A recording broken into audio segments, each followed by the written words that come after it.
कहानी की शुरुआत होती है एक जबरदस्त चेजिंग सीन से। दरअसल बाइक पर हमारा मेन लीड ताइजुंग होता है और वो एक आदमी जो उसके आगे येलो कार में भाग रहा है वो उसका पीछा कर रहा होता है। ताइजुंग अपनी बाइक को फुल स्पीड में दौड़ाता है, इतनी तेजी से कि वो टनल के साइड वाले वॉल पर चढ़ जाता है और काफी गुस्से में दिखाई देता है और उसके चेहरे पर बस एक ही इमोशन है और वो है बदला। वो मन में कहता है चाहे आज मेरी जान चली जाए मैं तुझे छोड़ूंगा नहीं। उसका जज्बा देखकर लगता है जैसे वो उससे बदला लेने के लिए कुछ भी कर गुजरेगा। फिर यहीं से सीन फ्लैशबैक में चले जाता है, यानी 5 साल पहले, और ये वही वक्त है जब सब कुछ शुरू हुआ था। दरअसल ताजुंग एक डिलीवरी बॉय है जो पूरे शहर में खाना डिलीवर करता है और फ्री टाइम में गार्डनिंग भी। वो एक सिंपल, ऑनेस्ट और हार्ड वर्किंग लड़का है जो हर काम में पूरा दिल लगा देता है। एक बार तो एक कस्टमर उसे पैसे दिए बिना भागने की कोशिश करते हैं और ऊपर से अपनी कार से गुजरते हुए उसकी डिलीवरी वाला पैकेट भी रास्ते में फेंक देते हैं और स्पीड से अपनी कार में भाग जाते हैं। अब ये देखता है ताजुंग चुप नहीं रहता और अपनी बाइक पर बैठकर फुल स्पीड से उन लोगों का पीछा करने लगता है और वो इतनी तेजी से अपनी बाइक चलाता है कि स्पोर्ट्स कार चलाने वाला आदमी भी उसके आगे फीका पड़ जाता है। खैर, वो दोनों को रुकवा कर उनसे अपने खाने के पैसे निकलवा देता है और वो भी चुपचाप मजबूरी में दे देते हैं क्योंकि सब लोग ये तमाशा देख रहे थे। उस वक्त से साफ दिखता है कि ये बंदा किसी भी काम को आधा अधूरा नहीं छोड़ता। उसके बाद ताइजुन अपने छोटे भाई ताइजुन के पास जाता है और उसे बर्गर देता है खाने के लिए। फिर दोनों अपनी लाइफ के प्लान्स के बारे में बातें करते हैं। ताइजुन बताता है कि वो अपना एक छोटा सा कैफे खोलने वाला है, तो वहीं बातों बातों में पता चलता है कि ताइजुन कॉलेज में और उसके एग्जाम्स भी आने वाले हैं। फिर घर जाकर ताइजुन अपनी पढ़ाई का लाइव वीडियो स्टार्ट करता है और ताइजुन अपने कैफे के रूफटॉप पे अपने दोस्तों के साथ एक ब्यूटीफुल गार्डन सेटअप कर रहा होता है और उसमें से जो लड़की होती है वो ताइजुन की गर्लफ्रेंड है, सूजी। सभी दोस्तों के वहाँ से चले जाने के बाद सूजी और ताइजुन एक दूसरे को किस करने लगते और सारी रात एक दूसरे के साथ गुजारते हैं। नेक्स्ट मॉर्निंग वो सूजी से पहले उठ जाता है तो वो उसके लिए खुद अपने हाथों से खाना बनाकर प्रिपेयर करता है और फिर अपने काम पर निकल जाता है, यानी डिलीवरीज वगैरह करने। इसी दौरान उसे एक बिल्डिंग में रखा हुआ एक पौधा दिखता है जो ज्यादा धूप लगने पर खराब हो रहा था, इसलिए वो उसे उठाकर छांव में रख देता है ताकि वो बच जाए और उसके लिए एक नोट छोड़ता है कि इसे ज्यादा सनलाइट में मत रखना वरना मुरझा जाएगा, और वहाँ से चले जाता है। बट इस वजह से उसे थोड़ी देर हो जाती है। वैसे ताइजुंग ने पौधे का ख्याल रखा था और ये एक नॉर्मल बात होती है, लेकिन उससे नहीं पता था कि यही चीज आगे जाकर उसके खिलाफ हो जाएगी। खैर, उसके बाद वो अपनी दूसरी डिलीवरी करते वक्त एक बूढ़ी औरत से मिलता है जो उससे मदद मांगती है एक नीले सूटकेस को उठाने में, तो वो उन औरत की मदद कर भी देता है। वैसे ताइजुंग की एक आदत है, जो भी उससे मदद मांगता है वो बिना सोचे उसकी मदद कर देता है। फिर वो रात को कन्वेंस स्टोर से कुछ स्नैक्स बाय करता है और उसी स्टोर के थोड़ा दूरी पर बैठकर वो उन स्नैक्स को खाने लगता है और यहीं से कहानी अब एक बड़ा ट्विस्ट लेने वाली थी। जब वो स्टोर के बाहर बैठकर खा रहा होता है तभी उसे अपने पीछे की झाड़ियों से फोन की रिंगटोन सुनाई देती है। वो आसपास देखता है कि क्या पता उस फोन का ओनर उस फोन को ढूंढते हुए आए, लेकिन जब उसे कोई नहीं दिखता तो वो उस फोन को उठा लेता है और यही उसकी जिंदगी की सबसे बड़ी गलती बन जाती है। खैर, वैसे फोन पर एक औरत होती है और उसकी आवाज बहुत नॉर्मल लगती है, जैसे कोई सिंपल लड़की हो। वो कहती है, दरअसल मैंने अपना फोन खो दिया था, तो क्या आप मेरा ये फोन मुझे देने आ सकते? इसके लिए मैं आपको 30,000 वॉन दूंगी। और साथ ही वो बताती है कि मेरी मॉम को पैर पर चोट लगी है तो मैं खुद लेने नहीं आ सकती, इसलिए मैं एक एड्रेस सेंड कर रही हूँ, आप वहाँ पर मेरा फोन छोड़ देना। ताइजुंग पहले तो हिचकिचाता है, पर जैसे ही वो सुनता है कि उसे 30,000 वॉन मिलेंगे तो वो मान जाता है। फिर वो लड़की उसे बताती है कि फोन को एक टनल के शुरुआत में छोड़ देना है और पैसे वहीं से उठा लेना। ताइजुंग कहता भी है, मुझे अपने घर का ही एड्रेस दे दो, मैं वहीं आ जाता हूँ। तो वो कहती है, माफ करना, लेकिन मैं किसी अनजान आदमी को अपने घर का पता नहीं देना चाहती। फिर दिखाते हैं ताइजुंग उस जगह पहुंच जाता है और जैसा जैसा उस लड़की ने कहा था वो बिल्कुल वैसा वैसा करता है और उसे फोन बॉक्स में से अपने पैसे मिल भी जाते हैं और ताइजुंग को कुछ अजीब भी नहीं लगता है। वो बस अपना काम पूरा करके टनल के बाहर आ जाता है, लेकिन जैसे ही वो अपने बाइक तक पहुंचता है एक ट्रक जो उसके पीछे खड़ा था वो अचानक लाइट्स ऑन करता है और ताइजुंग एकदम डर जाता है क्योंकि वो जगह एकदम सुनसान थी। खैर, वो ट्रक शांति से उसके पास से निकल जाता है। अगले दिन वो अपने भाई के साथ मिलकर माँ की डेथ एनिवर्सरी के लिए पूजा करता है और सच कहूँ तो शाम तक सब कुछ नॉर्मल लग रहा था, पर तभी पुलिस उसके घर में घुस जाती है और उसे गिरफ्तार कर वहाँ से ले जाती है और यहीं से उसकी पूरी जिंदगी बदल जाती है क्योंकि अचानक से उसके ऊपर रेप और मर्डर के चार्जेस लग जाते हैं। अब पूरे शहर में ये न्यूज आग की तरह फैल जाती है जिसे देखकर लोगों का दिल दहल जाता है। दरअसल न्यूज में ये दिखाया जा रहा था कि टनल के पास वाली हान रिवर में एक लड़की की बॉडी टुकड़ों टुकड़ों में मिली है और उसका मेन सस्पेक्ट है ताइजुंग। जब ये न्यूज ताइजुंग के दोस्त और भाई और उसकी गर्लफ्रेंड देखते हैं तो सब शॉक हो जाते हैं। तो वहीं ताइजुंग को कस्टडी में रखा जाता है। उसे लगता है कि ये बस कोई गलतफहमी है क्योंकि उसने तो कुछ किया ही नहीं था, लेकिन हालात तब बदल जाते हैं जब उसके दोस्त उससे अगले दिन जेल में मिलने आते हैं और बताते हैं कि उसका सारा personal data, photo social media पर वायरल हो चुके हैं और सब लोग उसे मर्डरर कह रहे हैं। ये सुनकर तो ताइजुंग के होश ही उड़ जाते हैं। तो वहीं उसकी गर्लफ्रेंड सूची उसके लिए एक लॉयर हायर करती है और सब ये सोचते हैं कि उन्हें ताजुंग को कैसे बेगुनाह साबित करना है। फिर अगले दिन वो ताजुंग से जेल में मिलने आती है और रोते हुए पूछती है, ताजुंग क्या तुम मुझसे कुछ कहना चाहते हो? तो वो सिर्फ इतना कह पाता है कि मैंने ये गुनाह नहीं किया। ये सुनकर वो रिलैक्स होती है क्योंकि उसे उस पर भरोसा है। बस वो एक बार ये बात ताजुंग के मुंह से सुनना चाहती थी। देन वो उससे कहती है, मैं वादा करती हूँ मैं तुम्हारे लिए लड़ूंगी, बस तुम हार मत मानना। अब ये सुनकर ताजुंग को भी एक उम्मीद की किरण दिखती है। अगले दिन सूची लॉयर से बात करती है तो लॉयर कहता है, अगर हम उसके 2 दिन के प्रूफ दिखाएं कि वो इन 2 दिनों में कब कब और कहाँ था, जैसे सीसीटीवी और रिसिप्ट वगैरह की मदद से, तो केस कमजोर हो सकता है। अब ये आइडिया सबको काफी अच्छा लगता है और ताजुंग के दोस्त, उसका भाई और सूची सब मिलकर उसके डिलीवरीज के रिसिप्ट, कैफे के कैमरास के सीसीटीवी फुटेज सब कलेक्ट करते हैं और सबको थोड़ी उम्मीद दिखती है कि वो लोग ताजुंग को बचा लेंगे। फिर आता है ट्रायल का दिन और ताजुंग का वकील कोर्ट में सारे सबूत पेश करता है कि उस लड़की के मर्डर में ताजुंग का कोई भी हाथ नहीं है और वो बेकसूर है। तो वही दूसरा प्रोसिक्यूटर वही सबूत एक एक करके ताजुंग के खिलाफ कर देता है और सबको बताता है कि ताजुंग ने विक्टिम के घर जब खाने की डिलीवरी की थी तब वो वहाँ पर जरूरत से ज्यादा देर तक रुका था। तब ताजुंग याद करता है कि उसने सिर्फ उसके प्लांट को मूव करके एक केयर नोट छोड़ा था, लेकिन तब वो प्रोसिक्यूटर उसे बिल्डिंग और घर की फुटेजेस दिखाते हुए कहता है कि वहाँ तो कोई भी प्लांट नहीं है। अब ये देखकर ताजुंग दंग रह जाता है कि ऐसा कैसे हो सकता है। खैर फिर प्रोसिक्यूटर एक सीसीटीवी फुटेज दिखाता है जिसमें ताजुंग एक सूटकेस खींच कर ले जा रहा होता है। ये वही सीन है जब उसने बूढ़ी औरत की मदद करी थी, लेकिन वीडियो में वो औरत दिखती ही नहीं है। अब इन सारे सबूतों को देखकर सबको लगता है कि ताजुंग झूठ बोल रहा है। फिर वो प्रोसिक्यूटर सबको ये भी बताता है कि उसी सूटकेस में विक्टिम की लाश मिली है, यानी जिस लड़की का मर्डर हुआ उसकी लाश, और जो फोन ताजुंग ने टनल में डिलीवर किया था वो फोन भी उसी विक्टिम का था। और सबसे बड़ा सबूत तो ये होता है कि ताजुंग का डीएनए विक्टिम यानी उस लड़की की बॉडी के अंदर से मिला है। अब ये सब देखकर ताजुंग का दिमाग ही बंद हो जाता है कि अब वो क्या करे। फिर वो प्रोसिक्यूटर उस जगह की पिक्चर्स दिखाता है जहाँ लड़की का मर्डर हुआ था और कहता है ताजुंग ने जब डिलीवरी करते टाइम 7 मिनट वहाँ लगाए थे तब वो किसी पौधे की केयर नहीं कर रहा था बल्कि उस लड़की को मार रहा था। सूजी जब मर्डर सीन की फोटो ध्यान से देखती है तो उसमें ताजुंग का ब्रेसलेट पड़ा होता है जो उसी ने उसे गिफ्ट किया था। अब ये देखकर वो बिल्कुल टूट जाती है। तो वही ताजुंग को समझ नहीं आता कि वो सबको कैसे विश्वास दिलाए कि वो बेकसूर है, इसलिए वो चिल्लाने लगता है कि मैंने ये सब नहीं किया, लेकिन उसकी सुनने वाला वहाँ कोई नहीं होता और पुलिस उसे पकड़कर वहाँ से ले जाती है और लास्ट में ताजुंग को एक मुजरिम डिक्लेयर कर दिया जाता है और उसका लॉयर भी केस छोड़ देता है। उसके बाद सूजी उससे जेल में मिलने आती है। अब वो भी उस पर डाउट करने लग गई थी। वो अपना मैचिंग यानी कपल वाला ब्रेसलेट उतार देती है और कहती है, मैं तुम पर विश्वास करती थी पर अब नहीं, और ब्रेकअप करके वहाँ से चली जाती है। उसके बाद बेचारे ताजुंग को जेल भेज दिया जाता है उस जुर्म के लिए जो उसने कभी किया ही नहीं था। और अब यहीं से द मैनिपुलेटेड की असली कहानी शुरू होती है। ताजुंग अब जेल के अंदर रहकर अपनी रोजमर्रा की जिंदगी जी रहा होता है, जैसे सुबह उठना, लाइन में लगना, काम करना और बाकी कैदियों के बीच खुद को बचा कर रखना। इसी बीच एक पब्लिक डिफेंडर यानी सरकारी वकील जिसका नाम है किम सांगरक, वो ताजुंग से मिलने आता है और कहता है, मुझे तुम्हारा केस थोड़ा अजीब लगा, कुछ तो गड़बड़ है, इसलिए मैं तुम्हारी मदद करना चाहता हूँ। अब ये सुनकर ताजुंग खुश हो जाता है कि चलो कोई तो है जिसे उस पर यकीन है। अब वो वकील उससे कहता है, तुम्हें जितनी भी चीजें याद है मुझे सब कुछ डिटेल में बताओ, और वो भी शांति से सोचकर। तब ताजुंग उसे याद करके बताता है कि मैंने अपना ब्रेसलेट ताजिन यानी अपने भाई के कमरे में गिरा दिया था। मुझे ये समझ नहीं आ रहा कि वो ब्रेसलेट उस इंसिडेंट वाली जगह पर कैसे पहुंचा। ये सुनकर सांगरक उससे वादा करता है कि वो ताजुंग के भाई ताजिन से जाकर मिलेगा और इस केस की तह तक जाके सच्चाई पता लगाने की कोशिश करेगा। उसके बाद दिखाते हैं कि जेल में ताजुंग की जिंदगी और भी मुश्किल होती जा रही थी। उससे डॉग सू जो जेल का बॉस है उसके पास खींचकर ले जाया जाता है और बाकी कैदी उसे बहुत बुरी तरह मारते हैं। फिर कुछ दिन बाद वही सरकारी वकील सांगरक वापस आता है, लेकिन इस बार बहुत बुरी खबर लेकर, क्योंकि वो ताजुंग को बताता है कि तुम्हारा भाई अब नहीं रहा, उसने खुदकुशी कर ली यानी सुसाइड कर लिया, और उसने एक लेटर छोड़ा है जिसमें लिखा है कि उसके लिए ये सब भारी पड़ रहा था। ये सुनकर अब ताजुंग पूरी तरह टूट जाता है क्योंकि उसके लिए फैमिली के तौर पर बस उसका एक भाई ही तो था और अब उसके अंदर जीने की जरा सी भी इच्छा नहीं बचती, और इसलिए वो अपनी जान लेने की कोशिश करता है, बट उसे वक्त रहते बचा लिया जाता है। और सिर्फ एक बार नहीं, ताजुंग अपनी जिंदगी बार बार खत्म करने की कोशिश करता है और हर बार वो लोग उसे बचा लेते हैं। फिर दिखाया जाता है कि जेल के अंदर एक चर्च भी है। वहाँ एक कैदी जिसका नाम नो योंगसिक है, वो जेल के चर्च में एल्टर सर्वर यानी सहायक होता है। वो ताजुंग को दूर से देखता है। बाद में जब सब कैदी उस चर्च से चले जाते हैं तब योंगसिक उसके पास पेस्ट्री लेकर आता है। उसे पता होता है कि ताइजुंग जीने की इच्छा छोड़ चुका है, इसलिए वो उससे प्यार से कहता है अगर यहाँ जिंदा रहना है तो खुद को बिजी रखो, काम करो, सीखो, यही तरीका है बचने का। ये सब योंगसिक अपने खुद के एक्सपीरियंस से बताता है और उसे भगवान पर बिलीव करने के लिए कहता है कि देखना एक दिन वो सब कुछ ठीक करेंगे। अब कहीं न कहीं योंगसिक की सारी बातें ताइजुंग के दिल को छू जाती है और अचानक से उसमें जीने की इच्छा जाग उठती है। अब वो हर रोज कसरत करना शुरू करता है, पढ़ाई करता है और गार्डनिंग भी, जेल में रहकर। लेकिन एक सीन में दिखाया जाता है कि मारपीट और बुलिंग अब भी जारी है, लेकिन अब ये सारी चीजें ताइजुंग को तोड़ती नहीं, उसे टफ बना देती है। वो कहते हैं ना, बुरे हालात इंसान को और टफ बना देते हैं, बस वैसा ही कुछ ताइजुंग के साथ हो रहा था। अब वो काफी सारे सर्टिफिकेट्स हासिल करता है और बाइबल पढ़ना भी शुरू करता है। और अब यहीं से कहानी 5 साल आगे बढ़ जाती है और हमें इस ड्रामा के न्यू कैरेक्टर को दिखाया जाता है जिसका नाम है योहान, जो किसी मिस्टीरियस हैकर या मास्टर माइंड की तरह दिखता है, साइको भी कह सकते हैं। दिखाया जाता है कि उसके पास हजारों सिक्योरिटी कैमरास का नेटवर्क है। योहान फोन पर किसी से कहता है मैं इस मामले को संभाल लूंगा, मतलब वो कुछ बड़ा करने वाला है। तो वहीं जेल में दिखाते हैं कि एक दयालु और अच्छा गार्ड ताइजुंग से दोस्ती करने के बहाने उसे एक पौधा गिफ्ट करता है और उससे कहता है मेरे इस पौधे का ध्यान रखना। फिर उसके जाते योंगसिक वहाँ आता है, वही चर्च वाला बंदा जिसने ताइजुंग को जीने की उम्मीद दी। वो ताइजुंग के लिए पेस्ट्री लाया था। फिर वो उसे अपना ब्रेसलेट भी पहनाता है और बताता है कि आज मेरा रिहा होने का दिन है। ये बताते हुए उसकी आंखें थोड़ी सी नम होती है। तो वही ताइजुंग ये सुनकर कुछ नहीं कह पाता क्योंकि योंगसिक सिर्फ एक ऐसा इंसान है जिसके साथ ताइजुंग यहाँ 5 साल गुजार पाया और अब आज वो इस जेल से बाहर जा रहा है। देन वो थोड़े अपने इमोशंस को कंट्रोल में रखकर कहता है कि आपके बिना मैं यहाँ टिक नहीं पाता। तो योंगसिक कहता है अब तुम्हारी बारी है किसी और की मदद करने की, और फिर दोनों एक दूसरे को शुक्रिया कहते हैं। आखिर में योंगसिक का जाने का टाइम आ जाता है और दोनों एक दूसरे को बाय कहते हैं। योंगसिक जाते जाते कहता है मैं तुमसे मिलने जरूर आऊंगा। अब थोड़े दिन बीत जाते और दिखाया जाता है कि ताइजुंग चर्च में एल्टर सर्वर बन गया है, जैसे पहले योंगसिक था वैसे। और तभी एक दिन एक नया कैदी आता है जेल में, जिसे वही जेल का बॉस और उसके आदमी बहुत बुरी तरह पीटते हैं, जैसा शुरू शुरू में ताइजुंग के साथ हुआ था, बस वैसे ही। अब धीरे धीरे उस लड़के की भी कहानी सामने आती है। ताइजुंग उसे चर्च में देखता है। बाद में वो कन्फेशन बॉक्स के अंदर बैठकर उससे बात करने की कोशिश करता है और उसे केक और बाइबल भी देता है। ताइजुंग एकदम योंगसिक की तरह उसे जीने के लिए हिम्मत देने लगता है। तब वो लड़का उससे बात करना शुरू करता है और सारी बात शॉर्ट में बताता है कि उसने एक फोन पाया और उसे लौटाने की कोशिश की, लेकिन उसे एक झूठे केस में फंसा दिया गया। और फिर उससे मिलने एक सरकारी वकील आया और कहा कि वो उसकी मदद करेगा। लेकिन कुछ दिन बाद उसे खबर मिली कि उसकी माँ ने सुसाइड कर लिया, जबकि उसकी माँ खुद उसे जीने की हिम्मत देती थी। तो उसे ये समझ नहीं आता कि वो सुसाइड कैसे कर सकती है। अब ये सब सुनकर ताइजुंग का दिमाग हिल जाता है क्योंकि ये सब बिल्कुल वैसा ही है जैसा उसके साथ हुआ था। अब सारी रात यही सोच सोच कर उसका दिमाग खराब हो जाता है और अगले दिन दिखाया जाता है कि वो लड़का मर चुका था। दरअसल उसने जेल में रहकर बाइबल के पन्नों से खुद को घोट कर सुसाइड कर लिया था। ताइजुंग जब उसकी लाश को अपनी आंखों के सामने से जाते हुए देखता है तो उसके तो होश ही उड़ जाते हैं और अब शक पक्का हो जाता है कि उसके भाई ने सुसाइड नहीं किया था। अब वो उसी सरकारी वकील सांगरे को झूठ बोलकर जेल में बुलवाता है कि उसके पास केस से जुड़ी न्यू इन्फॉर्मेशन है। और जब वो ताइजुंग से मिलने आता है तो ताइजुंग उससे सीधा सीधा सवाल करता है कि क्या तूने मेरे भाई को मारा था और उस कैदी की माँ को भी। तब सांगरक समझ जाता है कि उसे यहाँ झूठ बोलकर बुलवाया गया है और वो हंसता है और लगभग सब कुछ कबूल कर लेता है। अब गुस्से में ताइजुंग उस पर झपट पड़ता है तो 2 पुलिस वाले आकर उसे पकड़ लेते हैं और वो वकील उस पर हंसकर वहाँ से चले जाता है और बाहर आकर फोन पर किसी को कहता है हमें अब क्लीन अप करना होगा, यानी सारे सबूत मिटाने होंगे। तो वही ताइजुंग को दिखाते जो चर्च के प्रेस्ट से कहता है कि अब मैं आपका एल्डर सर्वर नहीं रह सकता। और फिर हम देख पाते हैं कि वो चर्च की बेंच में से एक कील को निकाल रहा है, यानी अब वो किसी बड़ी प्लानिंग या बदला लेने की तैयारी कर रहा है। अगले सीन में हमें ऑक्शन का सीन दिखाया जाता है जहाँ एक फेमस कलाकार एरली की बनाई हुई मूर्ति की बोली लग रही होती है। योहान जो ऑनलाइन बोली लगा रहा था उस मूर्ति को खरीदने की कोशिश करता है, लेकिन उसके सामने एक और आदमी है, चेयरमैन शिन, जो उसी मूर्ति को खरीदने के लिए बोली लगा रहा था। और ऐसा लगता है जैसे दोनों में उस मूर्ति को लेके कंपटीशन चल रहा हो। तभी ऑक्शन के बीच में 5 मिनट का ब्रेक हो जाता है और चेयरमैन शिन को एक फोन आता है। वो फोन योहान का होता है। तभी हमें पता चलता है कि असल में चेयरमैन शिन योहान के लिए ही वो मूर्ति खरीद रहा है, क्योंकि वो उसे ये मूर्ति थैंक्स के तौर पर देना चाहता था, क्योंकि योहान ने उसके बेटे को एक बड़ी मुसीबत से बचाया था। मतलब योहान ने इस ऑक्शन में बस मजे के लिए भाग लिया था। उसे ये देखना है कि ये चेयरमैन आखिर कितनी दूर तक जाएगा। और आखिर में चेयरमैन शिन 6 बिलियन वॉन यानी करीब करीब 37 करोड़ में उस मूर्ति को खरीद ही लेता है। और अब ऑक्शन के बाद योहान को वो मूर्ति मिल जाती है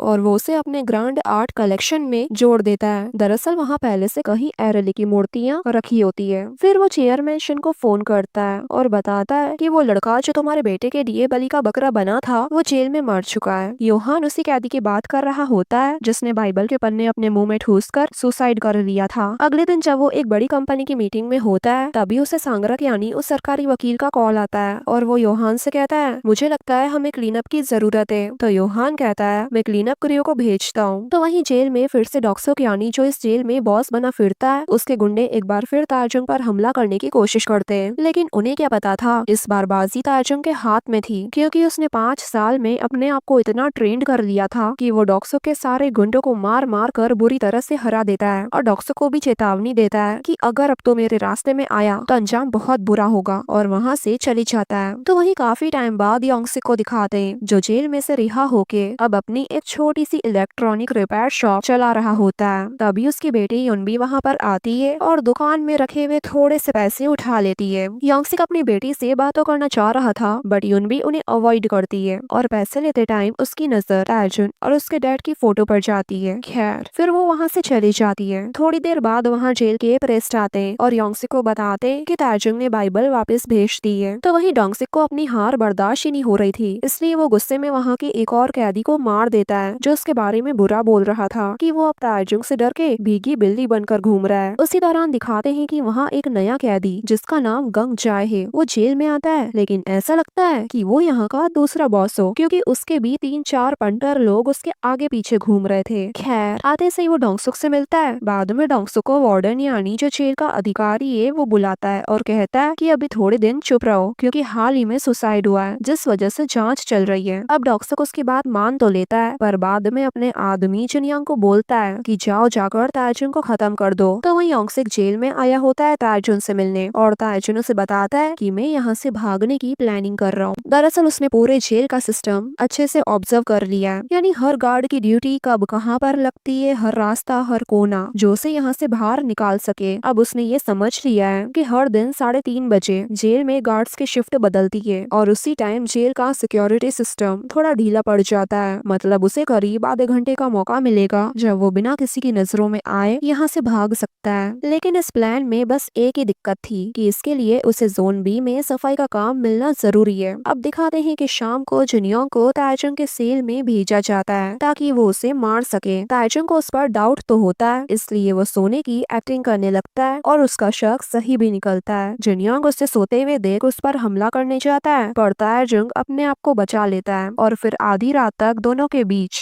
फाइटिंग ही चलती रहती है और फाइनली ताजुंग जीत जाता है। अगले दिन डोंगसुक को ये देख बहुत गुस्सा आता है कि ताजुंग अभी भी जिंदा है। खैर बाद में लंच के टाइम ताजुंग खुद डोंगसुक के पास जाता है और कहता है कि अब बस कर यहीं रुक जा, लेकिन वो कहते हैं ना कुत्ते की पूंछ टेढ़ी की टेढ़ी ही रहती है। वो कहाँ ताजुंग की बात मानने वालों में से था। ताजुंग को भी पता है ये ऐसे नहीं मानेगा, इसलिए वो उसे गुस्सा दिलाने के लिए उसकी दुखती नस पर हाथ रख देता है। यानी वो उससे कहता है कि तेरी बहन का रेप हुआ था है ना, और वो तूने किया, वैसे कैसा लगा, मजा आया। ये वही शब्द है जब ताजुंग जेल में आया था तो डोंगसुक ने उससे कहे थे। खैर वो इस बात को सुनकर इतना भड़क जाता है कि ताजुंग को मारना शुरू कर देता है, जबकि उसे वार्निंग मिली थी कि उसे अभी जेल के अंदर कोई तमाशा नहीं करना है। तभी 2-4 पुलिस वाले वहाँ पर आते और डोंगसुक को करंट देकर बेहोश कर देते और उसे सॉलिटरी यानी अकेले वाले सेल में भेज दिया जाता है। और यही तो ताजुंग की प्लानिंग थी। शाम को ऑफिसर यांग यानी जो अच्छा वाला गार्ड है वो ताजुंग को थोड़ा ग्रीन स्पॉन्ज देता है ताकि वो जेल की चर्च में भी थोड़े फूलों को सजा सके। पर ताजुंग उस स्पॉन्ज का इससे भी अच्छा यूज करने वाला था। सबसे पहले वो उस स्पॉन्ज को एक गमले में छुपा लेता है और वो गमला लेकर बाहर से अंदर आ जाता है और उस गमले को भी एक जगह छुपा लेता है। इसके बाद वो अगले दिन एक कैदी पर हमला करता है ताकि उसे जोन बी की सफाई की ड्यूटी मिल जाए और उस कैदी के गायब होने पर उस दिन जोन बी की सफाई का काम उससे मिल भी जाता है। और जब उसे वहाँ की कीज दी जाती है तो मौका देख जल्दी से वो अपने छुपाए हुए गमले के पास आता है और स्पॉन्ज निकालकर उन कीज की छाप ले लेता है। बाद में शाम को वो उस छाप को ग्लू से भर देता है और उसे अपने गार्डन के गमले में छिपा देता है। इसी दौरान यूहान का एक आदमी डॉक्टर बनकर जेल में घुसता है जो कैदियों को हेल्दी रहने की वैक्सीन देने के बहाने से आया था। अब बाकी सारे कैदी तो वैक्सीन लगवाने जेल के क्लिनिक चले जाते हैं, लेकिन ताजुंग वही मैकेनिकल वर्कशॉप में रुक जाता है ताकि वो एक गार्ड की गाड़ी को ठीक कर सके, क्योंकि वो इसी बहाने से अपनी चाबियों को तैयार करने वाला जो था। अब जब वो गार्ड लंच पर चले जाता है ताजुंग पीछे से उन मोल्ड से चाबियां तैयार कर लेता है। अब वहाँ से वापस सेल जाते वक्त ताजुंग को गंगजा और उसके गुंडे रोक लेते हैं। वही जो यहाँ का दूसरा बॉस है। गंगजा उससे कहता है हम दोनों साथ मिलकर डोंगसो को खत्म कर सकते हैं, यानी जो यहाँ का पहला बॉस है वो। दरअसल जब से ताजुंग ने उसे सॉलिटरी जेल भेजा है तब से गंगजा उससे इम्प्रेस हो चुका है। खैर ताजुंग उसके इस ऑफर को सीधा सीधा रिजेक्ट कर देता है। तो गंगजा कहता है ठीक है, मैं तुम्हें सोचने के लिए थोड़ा वक्त देता हूँ, और वहाँ से ताजुंग को अकेला छोड़ चले जाता है। अब जैसे ही ताजुंग अपने सेल में आता है तो देखता है कि वहाँ एक गार्ड उसका पहले से ही वेट कर रहा है। वो ताजुंग से कहता है कल एक बड़ी फाइट होने वाली है, मैंने तेरे ऊपर बहुत पैसे लगाए तो याद रखना तुझे फिट रहना है, और मैंने अभी के लिए तेरी जगह किसी और को वैक्सीन दिला दी है। और ये कहकर वहाँ से चली जाता है। बट अब ताजुंग परेशान क्योंकि उसे अपना प्लान कल ही एग्जीक्यूट करना था। अब अगले दिन वही ऑफिसर उसे मैच के लिए ले जाता है जहाँ कई कैदी वार्डन के सामने फाइट करते हैं, लेकिन ताजुंग का ध्यान सिर्फ अपने भागने वाले प्लान पर है क्योंकि वो आज के दिन ही यहाँ से भागने वाला है। और देखता है कि घड़ी में 3 बज चुके हैं, इसलिए वो जल्दी से एक आदमी को मार गिराता है और वहाँ से निकल जाता है, जिससे गंगजा गुस्से में आ जाता है। पर उसे एक ऑफिसर उसके पीछे जाने से रोक लेता है कि तुम अपने मैच पर ध्यान दो। तो वही ताजुंग के प्लान में फिर से एक प्रॉब्लम आ जाती है क्योंकि जब वो भागने वाला होता है ऑफिसर यांग उसे उसके सेल में बुला लेते हैं क्योंकि उन्हें पता चल जाता है कि ताजुंग ने वैक्सीन नहीं लगवाई। वो अपने साथ उसी डॉक्टर को लाता है जो योहान का आदमी है। वैसे ये बात ऑफिसर यांग को नहीं पता थी। देन वो डॉक्टर को कहता है कि इसे भी वैक्सीन लगाओ, और अब वो ताजुंग को एक गुलाबी रंग का इंजेक्शन लगा देता है जो बाकियों से बिल्कुल अलग होता है क्योंकि वो उसे ही यहाँ पर मारने आया था। तो वही ताजुंग के लिए एक एक पल कीमती होता है क्योंकि भागने का टाइम निकलता जा रहा था, और जब वो घड़ी में देखता है तो 3:30 बजने वाले थे। और इसी मोमेंट पर ये पार्ट पूरा होता है गाइस।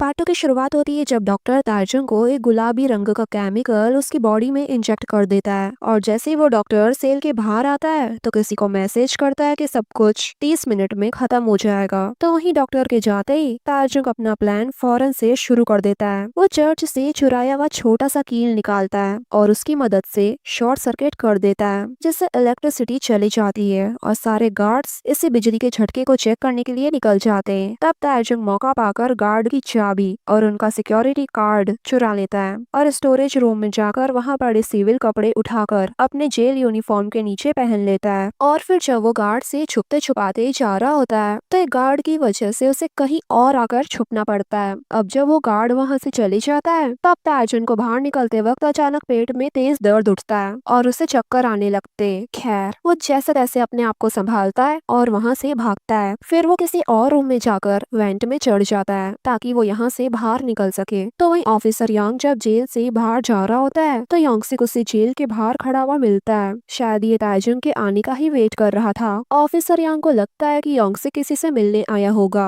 तो यांगसिक थोड़ा हिचकिचाते हुए कहता है कि मैं मिलने तो आया था पर मुलाकात का टाइम मिस कर गया। तो वहीं अंदर ताजुंग को दिखाते हैं जो किसी तरह पुलिस स्टेशन के बाहर के हिस्से तक पहुंच जाता है जहां कुछ आम लोग खड़े होते हैं। एक्चुअली वहां उन क्रिमिनल्स की फैमिली थी जो उनसे मिलने आई थी। अब ताजुंग एक बूढ़ी औरत के पास बैठ जाता है और सोचता है कि इन गेट पर खड़े गार्ड्स से कैसे बचकर बाहर निकलूं। तभी उसकी नजर उस लेडी के खाने पर जाती है जो वो अपने बेटे के लिए पैक करके लाई थी। ताजुंग चालाकी से वो थैली थोड़ी सी फाड़ देता है, और जब उन लेडी का नंबर आता है और वो अपने बेटे से मिलने के लिए अंदर जाने लगती है तभी उनका खाना गिर जाता है और सबका ध्यान उधर भटक जाता है। सब उस लेडी की मदद करने में लग जाते हैं और फाइनली ताजुंग जेल से बाहर निकल जाता है। लेकिन अब बाहर निकलते ही उसे चक्कर आने लगते हैं और वो वहीं गिरकर बेहोश हो जाता है। दूसरी तरफ योहान अपने अमीर घर में किसी नई शैतानी प्लानिंग में लगा हुआ था। वो अपनी नैनी जो उसकी हर बात से खुश लगती है उससे कहता है उन लोगों से कांटेक्ट करो जिसके मिनिस्ट्री ऑफ जस्टिस से कनेक्शन है। उसके बाद जल्दी ही जेल के अधिकारी से मिलने पुलिस कमिश्नर आता है और अपने साथ लाता है योहान को। योहान के सामने मानो वो पुलिस कमिश्नर भी बिगी बिल्ली बना हुआ था, जिसे देखकर जेल का अधिकारी शॉक हो जाता है। बाद में योहान कमिश्नर को वहाँ से भेजकर जेल के अधिकारी से अकेले में बात करता है और उसे एक प्रपोजल देता है और साथ में सोने की ईंटों का बैग भी, और कहता है मुझे अपने गेम के लिए हथियारे, रेपिस्ट और चोर चाहिए और उनको मुझे देने का काम तुम करोगे। और यहाँ जब ऑफिसर यांग को पता चलता है कि जेल में 3-4 बजे के बीच बिजली का शॉर्ट सर्किट हुआ था तो वो सीसीटीवी फुटेजेस चेक करता है जिसमें उसे ताजुंग बेवजह जोन बी की तरफ जाता हुआ दिखता है। इसलिए अब वो ताजुंग के कदम कदम ट्रेस करता है और पता चलता है कि वो तो जेल से बाहर भागने की कोशिश कर रहा था पर भाग नहीं पाया क्योंकि ऑब्वियसली वो वो बाहर ही बेहोश हो गया था। तो वहीं ताइजुन को दिखाते जिसे सीधा जेल के हॉस्पिटल में होश आता है। वहाँ रियल डॉक्टर उसे बताता है कि उसके शरीर में रेड पॉइजन था, यानी चूहों को मारने वाला जहर। वो तो उसने योंगसिक के दिए हुए विटामिन लिए थे जो उसकी बॉडी में एंटीडोट की तरह काम कर गए और उसकी जान बच गई। और फिर डॉक्टर बताता है कि तुम्हें जेल के प्रेस्ट यहाँ पर लाए थे, और ये बताकर वो वहाँ से चले जाता है। और फिर ऑफिसर यांग वहाँ पर आता है और नाराज होकर ताइजुंग से कहता है कि मैंने तुम्हारे साथ जरूरत से ज्यादा अच्छा व्यवहार किया था। तो वहीं जेल का अधिकारी डॉक्सो को सॉलिटरी कन्फाइनमेंट से बाहर निकाल देता है, यानी उसके अकेले रहने वाली सजा खत्म हुई, और उससे कहता है फिर से कोई गड़बड़ मत करना। लेकिन डॉक्सो कहाँ मानने वालों में से था। वैसे मैं याद दिला दूं, डॉक्सो वही है, जेल का पहला वाला बॉस जिसने ताइजुंग को 5 साल तक बुली किया है। अब डॉक्सो अपने सारे गुंडों को इकट्ठा करता है और ताइजुंग पर हॉस्पिटल में हमला करने आ जाता है। ताइजुंग को यहाँ कुछ गड़बड़ तो लगती है क्योंकि सब जने वहाँ से भाग रहे थे, और अब वो अलर्ट हो जाता है। और अब जैसे ही डॉक्सो के गुंडे उसे मारने आते, ताइजुंग उन सब से लड़ने लगता है। और वहीं ऑफिसर यांग को भी यहाँ की लड़ाई होने का पता चल जाता है, तो वो जल्दी से इमरजेंसी अलार्म बजाता है और सारे गार्ड्स हॉस्पिटल की तरफ दौड़ पड़ते हैं। तो वहीं बेचारा ताइजुंग जैसे तैसे उन गुंडों से लड़ रहा होता है और डॉक्सो के सारे आदमियों को मार गिराता है। और आखिर में अब वो और डॉक्सो का आमना सामना होता है। डॉक्सो उससे बात करने के बहाने पास आता है और फौरन चाकू से उस पर हमला कर देता है। तो वहीं कई बार चाकू लगने के बावजूद भी ताइजुंग उसे गिरा देता है और उसका एक कान काट देता है। और तब जाके पुलिस वहाँ पर आती है। दरअसल पुलिस वहाँ आने में इसलिए लेट हो गई क्योंकि डॉक्सो के कुछ आदमियों ने पुलिस को बाहर रोक रखा था। खैर, इसके बाद ताइजुंग को सॉलिटरी सेल में डाल दिया जाता है, जहाँ वो अपने भाई को इमेजिन करने लगता है और रोते हुए उससे कहता है मुझे माफ कर दो ताइजुंग। तभी उसे और उसके साथ कई कैदियों को जबरदस्ती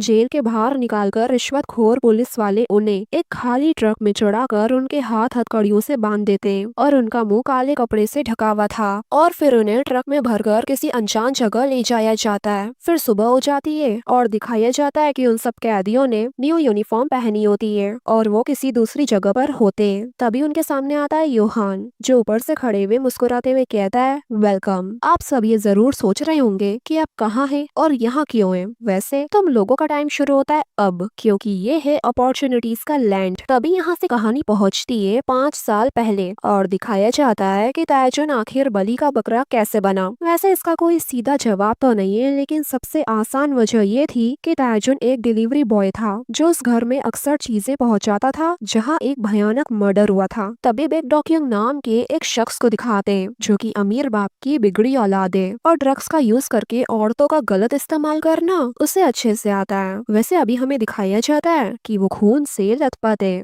और अपने डैड को कॉल पर कहता है कि डैड वो उस लड़की की सांस नहीं चल रही है, अब मैं क्या करूँ। वो इतना कैजुअली कहता है जैसे उसके लिए ये आम बात हो, और उस लड़की को देखकर ऐसा लगता है कि शायद वो ड्रग्स और जबरदस्ती का शिकार हुई थी। अब होता कुछ यूँ है कि बेक डॉक्यूंग को बचाने के लिए उसके डैड योहान के पास जाते हैं और यहीं से ताइजुंग को फंसाने की प्लानिंग शुरू होती है। दरअसल योहान अपने हाईटेक कंप्यूटर सिस्टम से किसी ऐसे व्यक्ति को ढूंढता है जिसे वो मर्डर का दोषी बना सके, और उसे सीसीटीवी फुटेज में ताइजुंग दिख जाता है। अब वो उसकी हर एक चीज के बारे में पता लगाना शुरू करता है, उसकी गर्लफ्रेंड तक की जानकारी निकालता है, और तो और उनके घर के कूड़े से डीएनए लेकर उस विक्टिम यानी उस लड़की के शरीर में इंजेक्ट करवा देता है ताकि केस और पक्का हो जाए। मतलब पूरी प्लानिंग योहान ने पहले से ही कर दी थी। अब ताइजुंग जहाँ जहाँ जाता है योहान उसकी हर एक हरकत पर नजर रखना शुरू कर देता है, और इसी दौरान उसे पता चलता है कि वो पौधों का काफी ख्याल रखता है, इसलिए उसने उस बिल्डिंग में बीमार पौधे को रखवाया ताकि ताइजुंग को वहाँ थोड़ा टाइम लगे। फिर वो ताइजुंग के घर से निकलते ही उसके घर अपनी टीम भेजता है और जितने भी फिंगरप्रिंट्स जूतों के निशान वहाँ पर होते हैं वो सब कलेक्ट करवा कर अपनी टेक्नोलॉजी की मदद से उसके फिंगरप्रिंट्स वाले ग्लव्स तैयार करता है और विक्टिम के पूरे घर पर उन ग्लव्स के जरिए ताइजुंग के हाथों और जूतों के निशानों को छोड़ देता है। फिर वो नोटिस करता है कि ताइजुंग के हाथ में पहले एक ब्रेसलेट था जो कि अब नहीं है, तो वो ऑर्डर देता है कि असली ब्रेसलेट ढूंढो, नहीं तो एक नकली ब्रेसलेट बनवा कर बिल्कुल सेम टू सेम उस क्राइम सीन वाली जगह पर रख दो। और वो डॉक्टर जो पिछले एपिसोड में ताइजुंग को जहर देने आया था वही आदमी उसके भाई का कातिल भी है। उसने ही ताइजुंग का ब्रेसलेट उससे चुरा कर मर्डर वाले सीन पर रख दिया, और वो ओल्ड लेडी जिसने ताइजुंग से मदद मांगी थी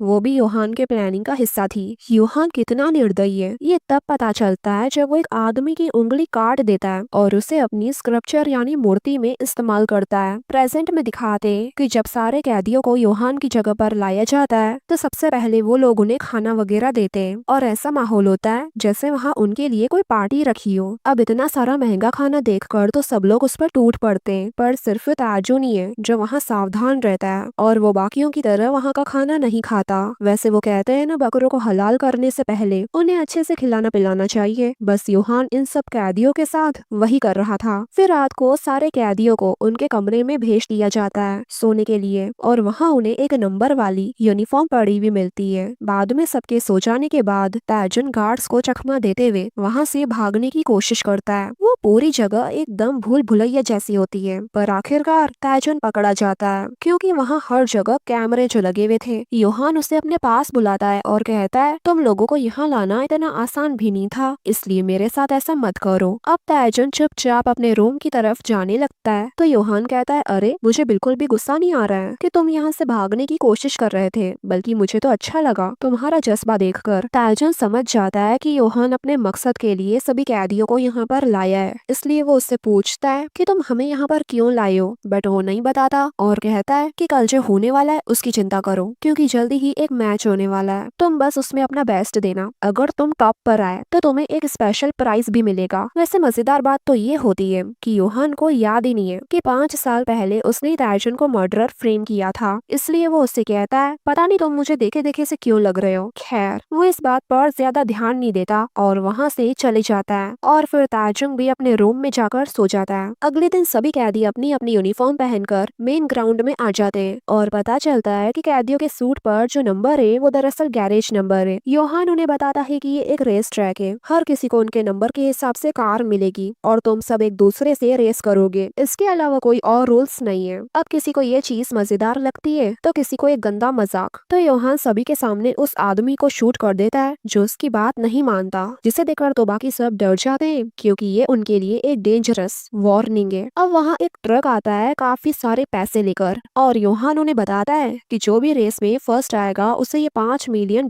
मिलेंगे और अगर इसके अलावा कुछ भी क्वेश्चंस हो तो वो पर्सनली आकर मुझसे पूछ सकता है। शाम को दिखाते हैं कि वहाँ डॉक युंग और उसका दोस्त योहान से मिलने आते हैं। दरअसल उसने इन दोनों को इनवाइट किया था और ये वही दोनों हैं जिनके क्राइम्स को छुपाने के लिए योहान दूसरे मासूमों को बलि का बकरा बनाता है और ताजुन इसी डॉक युंग के लिए जेल गया था, वो भी बिना किसी जुर्म के। खैर अभी ये बात किसी को नहीं पता, यानी योहान को याद नहीं और डॉक युंग को लगता है कि उसके बलि के बकरे ने सुसाइड कर लिया। मतलब योहान का यही काम है, अमीर बाप के लड़कों के क्राइम्स को छुपाना। वैसे योहान असल में इस रेस को डार्क वेब के लिए लाइव स्ट्रीम कर रहा है जहाँ लोग ऑनलाइन कैदियों पर पैसे लगाएंगे। वो इसे ग्लोबल गैम्बलिंग एक्सपेरिमेंट बनाना चाहता है और इसके लिए ही उसने डॉक युंग और उसके दोस्त को यहाँ पर बुलवाया होता है ताकि वो इन चीजों का एक्सपीरियंस ले और अपने नेटवर्क में ये बात फैलाए। तो वही दिखाते हैं कि हर कैदी को अलग अलग गाड़ी मिलती है, यानी कार्स, किसी को पुरानी तो किसी को स्पोर्ट्स कार। वैसे उन सबको थोड़ी बहुत रिपेयरिंग की जरूरत थी तो वो सब उसी में लग जाते हैं। देन डिनर के टाइम जियोंग जिसके पास स्पोर्ट्स कार है वो ताजुन से दोस्ती करने की कोशिश करता है। जियोंग वही कैदी है जो ताजुन को मारने के लिए उसके सेल में भेजा गया था लेकिन खुद ही पिट गया। अब वो ताजुन की फाइटिंग स्किल्स की वजह से उससे दोस्ती करना चाहता है क्योंकि उसने देखा था कि वो कैसे उसके बॉस से लड़ रहा था। वो ताजुन से कहता है कि हर कोई अपनी टीम बना रहा है, क्यों ना हम भी अपनी एक टीम बना ले। देखो अगर हम जीत गए तो हमें 5 बिलियन मिलेंगे, मुझे बस अपनी दादी के लिए एक अच्छा घर खरीदना है, बाकी पैसे तुम रख लेना। तो वो कहता है नहीं, बल्कि तुम वो पैसे अपनी दादी को दे देना। यानी वो उसकी ऑनेस्टी को समझता है और दोनों के बीच बिना बोले एक अलायंस बन जाती है। तो वही गंग चाय जो जेल का दूसरा बॉस था वो योहान के प्राइवेट कंसल्टेशन ऑफर को एक्सेप्ट करता है और योहान से मिलकर उसकी तारीफें करते हुए कहता है कि हम दोनों मिलकर बड़ा गेम खेल सकते हैं, तो मेरे साथ लॉन्ग टर्म पार्टनरशिप कर लो, वादा करता हूँ मैं तुम्हारे बहुत काम आऊंगा। योहान बस हल्का सा मुस्कुरा कर कहता है कि ठीक है मैं सोचता हूँ। थोड़ी देर बाद डॉक्सू जो जेल का पहला बॉस था वो भी योहान से मिलने आता है और सीधा सीधा कहता है मुझे उन 5 बिलियन में कोई भी इंटरेस्ट नहीं है, बस मैं उसमें से एक कैदी को मारना चाहता हूँ। तो ये सुनकर योहान हंसने लगता है और कहता है जो करना है वो करना, लेकिन रेस के दौरान मैं नहीं रोकूंगा। तो डॉक्सू कहता है तुम मजेदार बंदे हो। तो वही ताजुन जियोंग की स्पोर्ट्स कार को ध्यान से देख रहा होता है, यानी चेक कर रहा होता है कि उसमें क्या रिपेयरिंग की जरूरत है। तभी इसी दौरान एक कैदी दूसरे कैदी की कार को चुरा लेता है और ये देख गंगजाय तुरंत समझ जाता है कि यहाँ कोई रूल नहीं है, मतलब हम किसी की भी कार चुरा सकते हैं। अब इस वजह से सबको पता चल जाता है कि जियोंग के पास एक स्पोर्ट्स कार है, तो सब उसके पीछे पड़ जाते और जियोंग जल्दी से भागकर ताजुंग को ये खबर देता है कि वो लोग मेरी कार को चुराने आ रहे हैं। तो ताजुंग जल्दी से कार को ठीक करता है और अपने साथ जियोंग को बिठाकर कार लेकर भाग जाता है। और अब उनको भागते हुए देख डोंगसो और गंगचाय भी उनके पीछे पड़ जाते हैं। और जब इस बात की खबर योहान का गार्ड योहान को देता है तो वो अपने टावर पर खड़े हुए ये रेस को देखने लग जाता है कि देखते हैं क्या होता है। तो वहीं जब ताजुंग और जियोंग कार में स्पीड से जा रहे होते हैं तो डोंगसो साइड से आके उनको टक्कर मार देता है, जिससे तो उनकी कार भयानक तरीके से घूमती है और फिर वहाँ की चीजों से टकरा कर बंद पड़ जाती है। खैर ताजुंग और जियोंग ठीक होते हैं, बस उनका सर चकरा गया था। अब डोंगसो एकदम साइको की तरह उनके तरफ अपनी कार को भगाता है ताकि वो ताजुंग को आज ही जान से मार दे, पर तभी गंगचाय बीच में आ जाता है, जिससे तो उसके सर पे बहुत जोरों से चोट लगती है। दरअसल उसे वो स्पोर्ट्स कार चाहिए थी, इसलिए वो बीच में आया था। अब जब तीनों की कार क्रैश हो ही जाती है तो योहान के ऑर्डर पर उसके गार्ड्स उनकी लड़ाई को बंद करवा देते हैं और उन्हें उनके रूम तक ले जाते हैं। और जियोंग अपनी कार को धक्का लगा के ले जा रहा होता है और ताजुंग से उम्मीद करता है कि वो उस कार को रिपेयर तो कर देगा ना। ताजुंग जब उस कार को देखने जाता है तो उसमें आग लगने वाली होती है। वो जल्दी से जियोंग को दूर करता है और कार तभी आग पकड़ लेती है और पूरी जल जाती है। तो जियोंग कार से कहता है मैं तुम्हें बहुत मिस करूंगा। अब अगले दिन ताजुंग योहान के ऑफिस जाता है और टावर के ऊपर से वो आसपास के एरिया को देखता है और एक लंबी मेटल स्ट्रिप को नोटिस करता है जो कि एक रैंप बन सकती है। बाहर एक रोड भी होता है और वो रैंप सीधा फैक्ट्री के बाहर जाती है। अब ये सब नोटिस करने के दौरान वो योहान से पूछता है तुम ये सब क्यों कर रहे हो? तो वो मुस्कुराकर कहता है बस मजे के लिए। फिर ताजुंग अंदर आते वक्त नोटिस करता है कि एक प्लांट मुरझाया हुआ है, तो वो योहान से कहता है लगता है इसे विटामिन की जरूरत है और वहाँ से चले जाता है। अब ताजुंग उस रात को अपनी कार पर काम करता है और उस पर प्रोटेक्टिव आर्मर लगा देता है, जैसे उसके दिमाग में कुछ बड़ा प्लान चल रहा हो। अब अगली सुबह नाश्ते के दौरान वो एक कैदी को सुनता है जो अपने दोस्त को बता रहा था कि मैंने अपने इंजन को टर्बो से रिप्लेस कर दिया है। तो वहीं दूसरी तरफ योहान गंगचाय से कांटेक्ट करता है और कहता है कि मैं तुम्हारा लॉन्ग टर्म पार्टनरशिप वाला ऑफर एक्सेप्ट कर रहा हूँ। तुम्हारी कार में एक गिफ्ट रखा है जिससे रेस और इंटरेस्टिंग हो जाएगी। अब गंगचाय क्यूरियस हो जाता है कि वो गिफ्ट क्या है। अब दिखाते हैं कि योहान और उसके गेस्ट यानी डोक्यो और उसका दोस्त उस रेस को देखने के लिए तैयार बैठे होते हैं, पर योहान को अभी भी एक ही बात खटक रही थी कि आखिर उसने ताजुंग को कहाँ देखा है। अब रेस शुरू होने का टाइम आ जाता है और ताजुंग के कार का नंबर 9 है। खैर योहान अनाउंस करता है कि जो भी 20 लैप्स इस एरिया के कंप्लीट करेगा सबसे पहले वही जीतेगा। अब रेस शुरू होती है और टर्बो इंजन वाला बंदा सबसे पहले हारता है। तो वही नंबर 11 वाली कार साइड से ऑफ ट्रैक चली जाती है। तो योहान अपनी टीम से कहता है उस पर नजर रखो। फिर गंगचाय और डोंगसो मिलकर कार नंबर 9 यानी ताजुंग की कार को पकड़ने की कोशिश करते हैं ताकि उसे अपने रास्ते से हटा सके। तो वहीं योहान को ताजुंग के साथ अपनी मुलाकात वापस याद आ जाती है और तब उसे याद आता है कि अरे ये तो वही है जिसे उसने डोक्योंग के लिए फ्रेम किया था। ये जानकर वो शॉक हो जाता है कि क्या ये अभी भी जिंदा है। दरअसल योहान ने जितने भी लोगों को फ्रेम किया था वो लोग सुसाइड करके जेल में मर जाते थे, बट ताजुंग एक ऐसा इंसान है जो अभी तक जिंदा है और इसलिए वो गंगचाय को ऑर्डर देता है कि ताजुंग को मार दो। वैसे भी वो यही काम करने जा रहा था और फाइनली डोक्सुक और गंगचाय मिलकर ताजुंग की कार को कॉर्नर कर ही देते हैं, यानी उसे पकड़ लेते हैं। लेकिन शौक तो तब लगता है जब उन्हें अंदर जियोंग मिलता है, तो वही पता चलता है कि ताजुंग तो कार नंबर 11 में था जो साइड से ऑफ ट्रैक चले गया था। अब योहान 11 नंबर वाली कार के पीछे अपना ड्रोन भेजता है पर कार खाली मिलती है। अब वो उसे ढूंढने लग जाता है तो ताजुंग मोटर बाइक लेकर निकल पड़ता है और जान करके डोक्सुक और गंगचाय के सामने से उड़ के निकल जाता है और वो बस उसे हैरानी से देखते रह जाते हैं। योहान की पूरी नजर अब ताजुंग पे होती है और वो गंगचाय को कहता है कि अब उस गिफ्ट का यूज करने का वक्त आ गया है। गंगचाय देखता है तो वो एक गन होती है जो योहान ने उसे गिफ्ट करी थी। तो वहीं ताजुंग एक जगह रुककर अपनी बाइक के पीछे एक छोटा सा सिलेंडर चेन से बांध देता है और फिर भागने लगता है। तभी गंगचाय उसे देख उस पर गोलियां चलाना शुरू कर देता है, लेकिन लगता है कि उसका निशाना अच्छा नहीं है। अब ताजुंग उसे अपना पीछा छुड़वाने के लिए वो अपनी मोटर बाइक को ऐसे मोड़ता है कि वो सिलेंडर सीधा गंगचाय की कार के टायर से टकरा जाता है और उसकी कार क्रैश हो जाती है। अब ये देख योहान गुस्से में रूल्स को चेंज कर देता है और अनाउंस करता है कि रूल्स बदल गए। अब जो भी मोटर बाइक वाले आदमी को पकड़ेगा वही विनर होगा, चाहे उसे जिंदा पकड़ो या मरा हुआ, उसे 10 मिलियन वॉन मिलेंगे। अब सब लोग ताजुंग के पीछे लग जाते हैं। सबसे पहले तो डोक्सुकी उसे पकड़ता है और दोनों में लड़ाई होने लगती है। इसी दौरान उसे चाकू भी लग जाता है। खैर वो जैसे तैसे डोक्सुक को मार गिराता है। तभी धीरे धीरे बाकी कैदी भी वहाँ आकर ताजुंग से लड़ने पिघलने लगते, बट ताजुन उन सबसे ज्यादा स्ट्रॉन्ग था। अब कोई चारा न होने पर योहान खुद अपना स्नाइपर उठाता है और गोलियां चलाने लगता है। तो ताजुन जैसे तैसे अपने आप को बचाने की कोशिश करता है और कार के पीछे छुप जाता है। योहान कहता है, क्यों, अब क्या हुआ, डर गए? देखता हूँ अब तुम कितना भागोगे। अब ताजुन धीरे से देखता है कि वो अपनी स्नाइपर में और गोलियां डाल रहा है। बस इसी मौके का फायदा उठाकर वो अपनी मोटर बाइक लेके निकल पड़ता है और वो इतनी फास्ट जाता है कि योहान उस पर ठीक से निशाना नहीं लगा पाता। अब ताजुन उसकी नजरों से दूर निकल जाता है और एक जगह आकर रुकता है। तभी वहाँ योहान का ड्रोन पहुंच जाता है जिसमें कैमरा लगा होता है। ताजुन उस कैमरे को देखते हुए अपनी आंखों से इशारा करता है, जैसे वो योहान से कह रहा है कि अब मेरी बारी है। तब योहान तुरंत समझ जाता है कि ताजुन वहाँ भागने की जगह ढूंढने आया था जब वो उससे मिलने आया था। अब ताजुन एक गैस सिलेंडर से योहान के ड्रोन को उड़ा देता है और वो सीधा जाकर कार में लगता है, जिससे कार ब्लास्ट हो जाती है और उसकी आग चारों तरफ फैल जाती है। योहान तो बस दूर से अपनी इस तबाही का मंजर देखता का देखता रह जाता है। तो वही ताजुन उस आग को चीरता हुआ सीधा उस रैंप के ऊपर चढ़ जाता है जो बाहर वाली सड़क तक जाता है। अब सब कुछ स्लो मोशन में होता है। ताजुन हवा में उड़ता हुआ निकलता है और उसी वक्त योहान उस पर शूट करता है। अब ताजुन को गोली लगी या नहीं ये हमें कहानी में आगे ही पता चलेगा और इसी मोमेंट पर ये पार्ट पूरा होता है गाइस।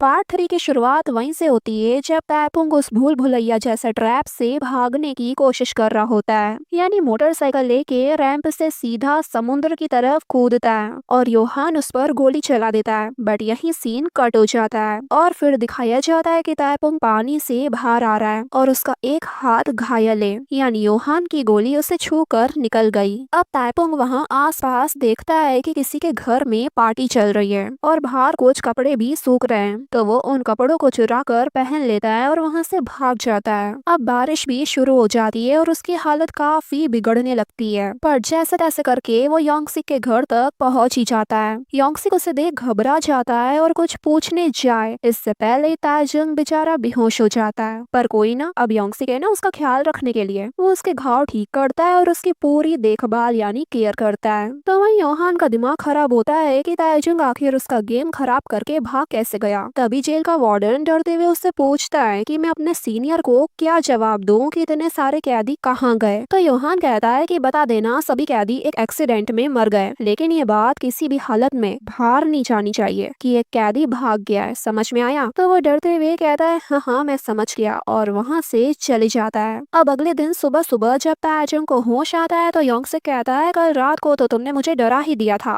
फिर वो उससे नाश्ता देकर पूछता है कि तुम आगे क्या करने वाले हो, यानी बाहर आने के बाद उसका नेक्स्ट प्लान क्या है, क्योंकि वो जानता है कि ताजुन का बाहर रहना खतरे से खाली नहीं है। बट ताजुन कुछ नहीं कहता तो योंगसिक कहता है जो भी करना है यहीं रह के करना। तो ताजुन कहता है नहीं, अगर मैं यहाँ रहा तो तुम भी खतरे में पड़ जाओगे। बट योंगसिक उसे जैसे तैसे मना लेता है और साथ ही एक फोन भी देता है जो सिर्फ उसके लिए था। ये देख ताजुन को एकदम फैमिली वाली फीलिंग आती है और वो अपने भाई को मिस करने लगता है और अगले पल दिखाते हैं कि वो अपने भाई से मिलने आता है जहाँ उसकी अस्थियां रखी थी और उसे देखकर उसके अंदर बदला लेने की आग फिर जल उठती है। तो वो तुरंत किम सांगरोक को ढूंढता है, यानी वही वकील जिसने उसे धोखा दिया था। वो उसे ढूंढते ढूंढते उसके घर तक आ जाता है और उसका पीछा करने लगता है। सांगरिक को फील हो जाता है कि कोई तो है जो उसका पीछा कर रहा है, इसलिए वो पूरी बिल्डिंग में भागने लगता है और इस दौरान वो योहान को भी बता देता है कि कोई उसका पीछा कर रहा है। अब सांगरिक जैसे ही अपने घर के अंदर घुसने वाला होता है तब ताजुंग उसे पकड़ लेता है और काफी मारता है और फिर पीट पीट कर उसकी हालत खराब कर देता है और फिर उससे ये कहलवाता है कि उसका बॉस लोगों पर झूठे सबूत इकट्ठा करवाता है ताकि उन्हें फंसाया जा सके। और ये पूरा प्रोसेस को अपन स्कल्टिम कहते हैं, यानी किसी इंसान की जिंदगी को नकली सबूतों से ऐसे तराश देना कि वो अपराधी लगे। फिर ताजुंग वहाँ पड़े सामानों की जांच करने लगता है तो पता चलता है कि इस बार उसकी टारगेट एक लेडी है जिसका नाम सो योन जियांग है। अब तभी वहाँ योहान का वही नकली डॉक्टर जो जेल में भी ताजुंग को मारने आया था जहरीली इंजेक्शन देके वो ताजुंग पर हमला कर देता है और दोनों की लड़ाई जबरदस्त होती है। जिसमें दोनों को ही काफी चोट आती है। इसी दौरान सांगरिक भी ताजुंग पर हमला कर देता है तो ताजुंग उसको सबक सिखाने में बिजी हो जाता है और वो नकली डॉक्टर मौका पाकर एक बॉम्ब वाला डिवाइस फेंक कर उन दोनों को घर में बंद करके भाग जाता है। दरअसल सांगरिक ने सोचा था कि डॉक्टर उसे बचाएगा,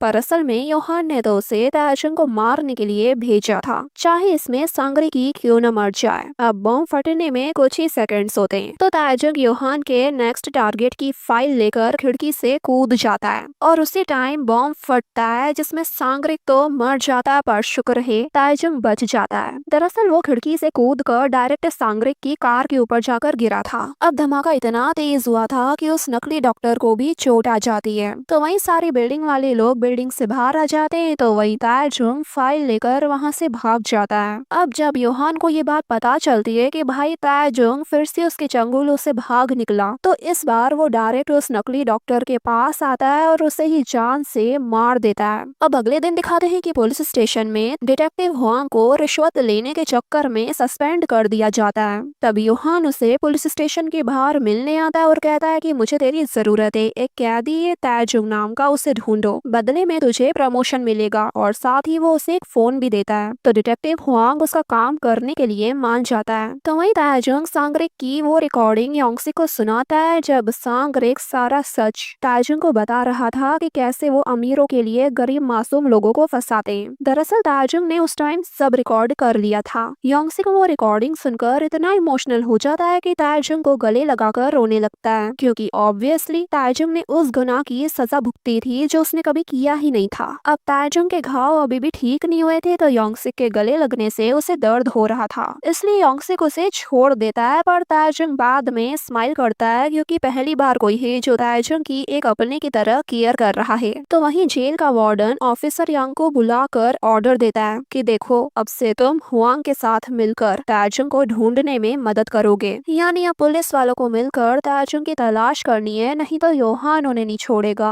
इसलिए अब ऑफिसर यांग और हुआंग दोनों सबसे पहले ताजुंग के सेल को देखते हैं, जहाँ पर उन्हें कुछ खास नहीं मिलता। तो वहीं दिखाते हैं कि योहान का जो नेक्स्ट टारगेट है उसका नाम सो योन जियोंग है। खैर, इसे मैं योन बुलाऊंगी और ये अपना खुद का एक सैलून चलाती है और इसकी एक बेटी भी है जो थोड़ी सी बीमार है। तो कह सकते हैं कि ये अपना घर का खर्चा बहुत मुश्किलों से उठाती है। अब योहान के लोग योन और उसकी बेटी के सैलून के आसपास की रोजमर्रा की हर हरकत पर नजर रख रहे होते हैं, मतलब कि कौन कब आता है, क्या करता है, सब कुछ चुपचाप रिकॉर्ड किया जा रहा था। तो वहीं ताजुंग भी योन को बचाने की प्लानिंग स्टार्ट कर देता है योंगसी के साथ मिलकर और छोटी छोटी मैग्नेट वाली कैमरा डिवाइस बनाता है सारा दिन बैठकर। इस दौरान योंगसी को से कुछ पैसे भी देता है कि आगे उसके काम आएंगे। ताजुंग मना करने लगता है लेकिन योंगसी उसकी एक नहीं सुनता। अब अगले दिन जाकर ताजुंग अपने सारे बनाए हुए कैमरा योन की शॉप के आसपास लगा देता है ताकि वो उसके आसपास होने वाली हर एक्टिविटी पर नजर रख सके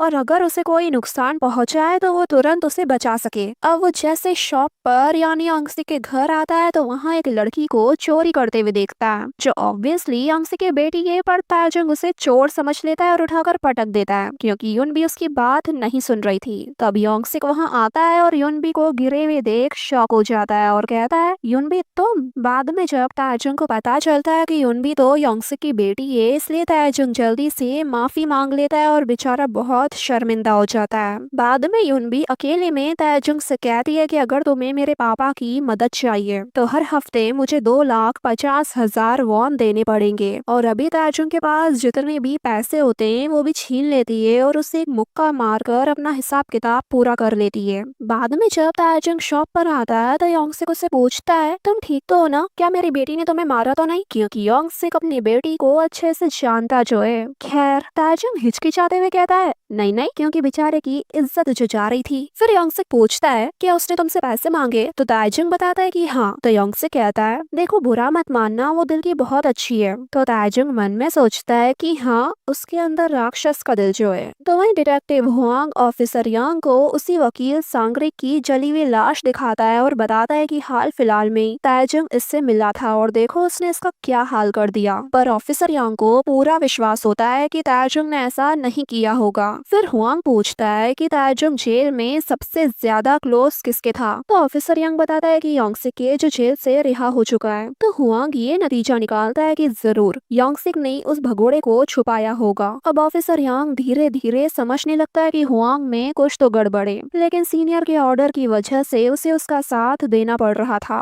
तो इसी दौरान ताजुंग कई रात दिन जागकर योन के सैलून और घर की निगरानी कर रहा था, जिससे उसे ये पता चलता है कि रोज एक नीले कलर की वैन उसे फॉलो कर रही है और उसकी हर एक चीज नोटिस कर रही है। ये सब बताकर वो योंगसिक से कहता है कि मुझे लगता है बस वो लोग जाल अब बिछाने ही वाले हैं। अब अगले दिन वो एक डिलीवरी बाइक लेता है और योन को अलर्ट करने निकल पड़ता है। तो वही एक सीन में एक आदमी की लाश को दिखाते हैं जिसकी मौत उसके पीठ पर चाकू घोंपने से हुई थी। तो वही योन को उसकी शॉप पर गिरा हुआ फोन मिलता है जिसे वो उठा लेती है, सेम जैसे ताजुंग के साथ हुआ था। अगले सीन में दिखाते हैं कि ताजुंग जब सैलून पहुंचता है तो योन वहां होते ही नहीं है, बस उसकी बेटी वहां मौजूद थी, जिससे ताजुंग को पता चलता है कि योन किसी कस्टमर का भूला हुआ फोन उसे देने गई है। उसकी बेटी उसे एड्रेस भी दिखाती है कि वो यहाँ पर गई है, थोड़ी देर में आ जाएंगी। अब ताजुंग जल्दी से योन के पीछे पीछे निकल पड़ता है ताकि वो योन को झूठे केस में फंसने से बचा सके। तो वहीं योंगसी के घर पर हुआंग और ऑफिसर यांग आ धमकते हैं और ताजुंग की पूछताछ करते हुए उसे ढूंढने लग जाते हैं। तो वहीं योन उस लड़की के पास पहुंच जाती है जो ऑब्वियसली योहान की गेम प्लान का हिस्सा है और ताजुंग का पूरी स्पीड से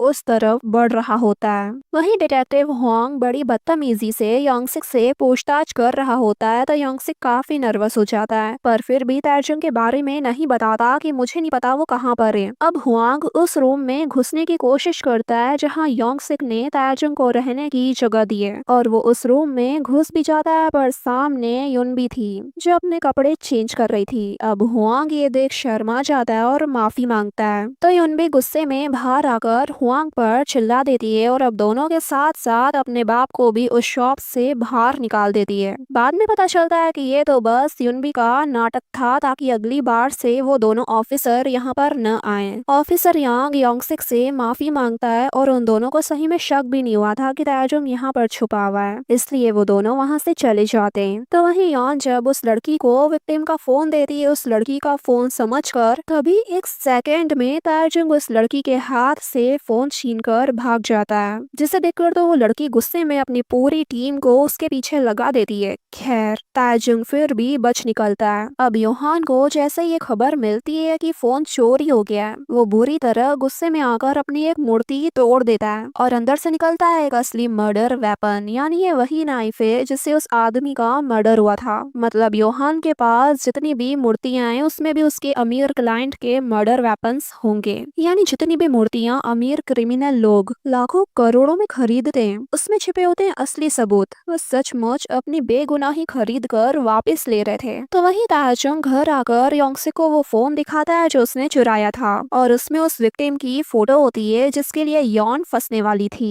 वो विक्टिम एक पियानिस्ट होता है। तभी ताजुंग को बातों बातों में पता चलता है कि पुलिस उसे ढूंढते हुए यहाँ आई थी। तो ताजुंग डिसाइड करता है कि वो कहीं और जगह ढूंढ लेगा, पर वो योंगसिक को इन चीजों में और नहीं फंसा सकता। बट योंगसिक उसे कहीं और जाने से मना कर देता है और बताता है कि युनबी ने सब संभाल लिया था और पुलिस को शक भी नहीं हुआ, इसलिए वो यहाँ दोबारा नहीं आएंगी और वैसे भी सबसे ज्यादा सेफ जगह अपने दुश्मन की नाक के नीचे रहने में ही है। अब ये कहकर वो ताजुंग को मना ही लेता है। अब ताजुंग योंगसिक को मुसीबत में नहीं डालना चाहता था, इसलिए वो बाहर जाकर उस विक्टिम का फोन ऑन करता है और कॉल लिस्ट का सबसे पहला नंबर लगाता है। सामने एक लड़की होती है जिससे वो कहता है कि अगर फोन चाहिए तो मुझे पैसे देने पड़ेंगे, तब मैं वो फोन तुम्हें दे सकता हूँ, नहीं तो मैं ये किसी और को बेच दूंगा। अब ये सुनकर ही वो लड़की मान जाती है क्योंकि उनके लिए वो फोन इतना जरूरी था कि वो उस फोन को पाने के लिए कुछ भी कर गुजरते। अब यहाँ योहान की टीम का डायरेक्टर प्लान बनाता है और ताजुंग से फोन पाने के लिए उस लड़की को वहाँ भेजता है जो योन से विक्टिम का फोन रिसीव करने आई थी। वो लड़की अकेले नहीं आती, पूरी तैयारी के साथ आई होती है क्योंकि पास ही में एक वैन में गुंडे तैयार बैठे होते हैं, यानी जो भी फोन देने आए उसे पकड़ लो। अब ताजुंग इतना बेवकूफ तो है नहीं कि वो खुद आए, बल्कि उसकी जगह एक रैंडम डिलीवरी वाला आता है तो उस लड़की को छक मार कर उसे वो पैसे देने पड़ते हैं और ताजुंग कॉल पर उस लड़की को उस फोन की लोकेशन बता देता है। वो पास में खड़े उस लड़की पर नजर रखे हुए था।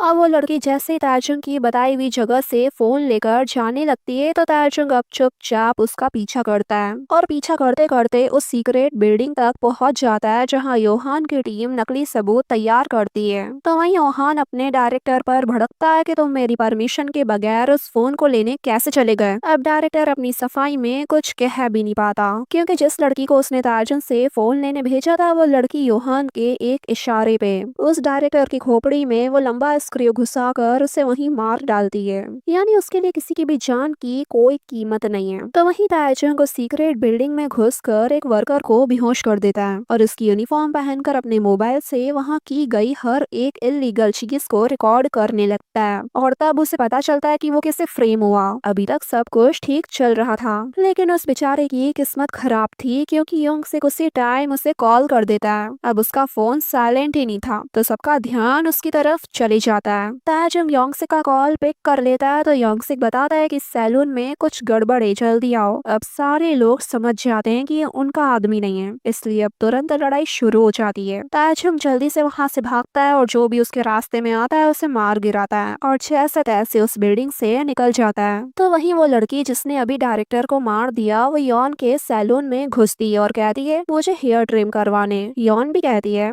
कि सैलून बंद हो चुका है लेकिन वो नहीं मानती। यॉन को वैसे भी उससे अच्छी फीलिंग नहीं आ रही थी इसलिए वो अपने बचाव के लिए कैंची उठाने चाहती है लेकिन अब वो लड़की सीधा उस पर अटैक कर देती है और उसे मारने की कोशिश करती है। तभी ताजुंग मोटर बाइक लेकर सैलून में घुस जाता है और यॉन को बचा लेता है और उस लड़की से लड़ने लगता है लेकिन वो लड़की ताजुंग से ज्यादा अच्छी फाइटर थी इसलिए ताजुंग को उससे लड़ने में मुश्किल हो रही थी और काफी बार उसे चोट आ जाती है। खैर सही टाइम पर पुलिस का सायरन सुनाई देता है और वो लड़की वहां से भाग जाती है। तभी योंगसिक वहां आता है और ताजुन उसकी मदद से यॉन और उसकी बेटी को योंगसिक के घर ही ले आता है। तो वहीं योहान को फिर पता चलता है कि एक बार फिर ताजुन ने उसका प्लान फेल कर दिया तो वो पागलों की तरह हंसने लगता है कि क्या ये मुझसे मिलना चाहता है। तभी उसके घर बिन बुलाए मेहमान आ जाते हैं जो कि कोई और नहीं डॉक्यूंग था, वही जिसने असल में वो मर्डर करा था जिसके लिए ताजुंग जेल गया था और साथ में आया होता है उसका अमीर और पावरफुल बाप।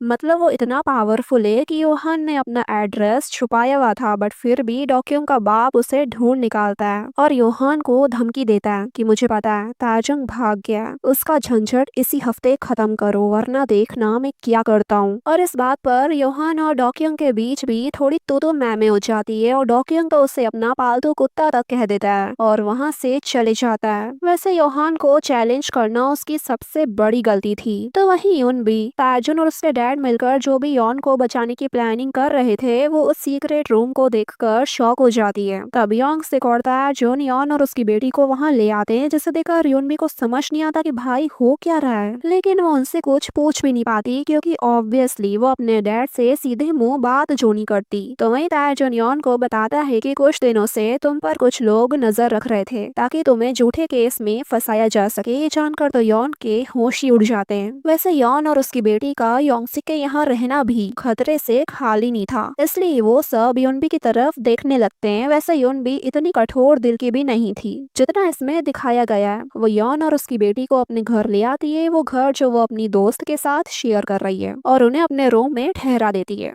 वैसे योंगसिक आज बहुत खुश होता है क्योंकि उसे फाइनली पता चला कि उसकी बेटी कहाँ रहती है। खैर फिर वो स्टोर से कुछ सामान खरीदने के लिए चले जाता है यॉन और उसकी बेटी के लिए। तो वहीं यूनबी ताजुन से कहती है कि तुम मेरे साथ आओ तो वो भी बिना सवाल किए उसे फॉलो करने लगता है। फिर यूनबी उसे उसके पास्ट के बारे में पूछने लगती है कि तुमने क्या सच में कोई मर्डर वर्डर तो नहीं करा। तो ताजुन ये सुनकर ही जाने लगता है बट फिर यूनबी उसे धमकाती है कि अगर तुमने मुझे सच नहीं बताया तो मैं यॉन और उसकी बेटी को अपने घर से बाहर निकाल दूंगी। ताजुन कहता है नहीं तुम ऐसा नहीं करोगी। तो यूनबी कहती है आजमा लो। अब ताजुन मजबूरी में अपने उन 5 सालों के बारे में यूनबी को बता देता है और अब रात को ताजुन की दुख भरी कहानी सुनकर उसकी तो नींद ही उड़ जाती है क्योंकि उसे अब उस पर तरस आने लगता है। तो वहीं ताजुन जब योंगसिक के साथ घर जा रहा होता है तो योंगसिक को उसकी बेटी का कॉल आता है। जब वो कॉल पिक करके यूनबी की आवाज सुनता है तो हड़बड़ा जाता है क्योंकि उसकी बेटी ने पहली बार उसको कॉल करा था और कहा कि अगर उसे उसकी कोई भी जरूरत हो तो कॉल कर दे।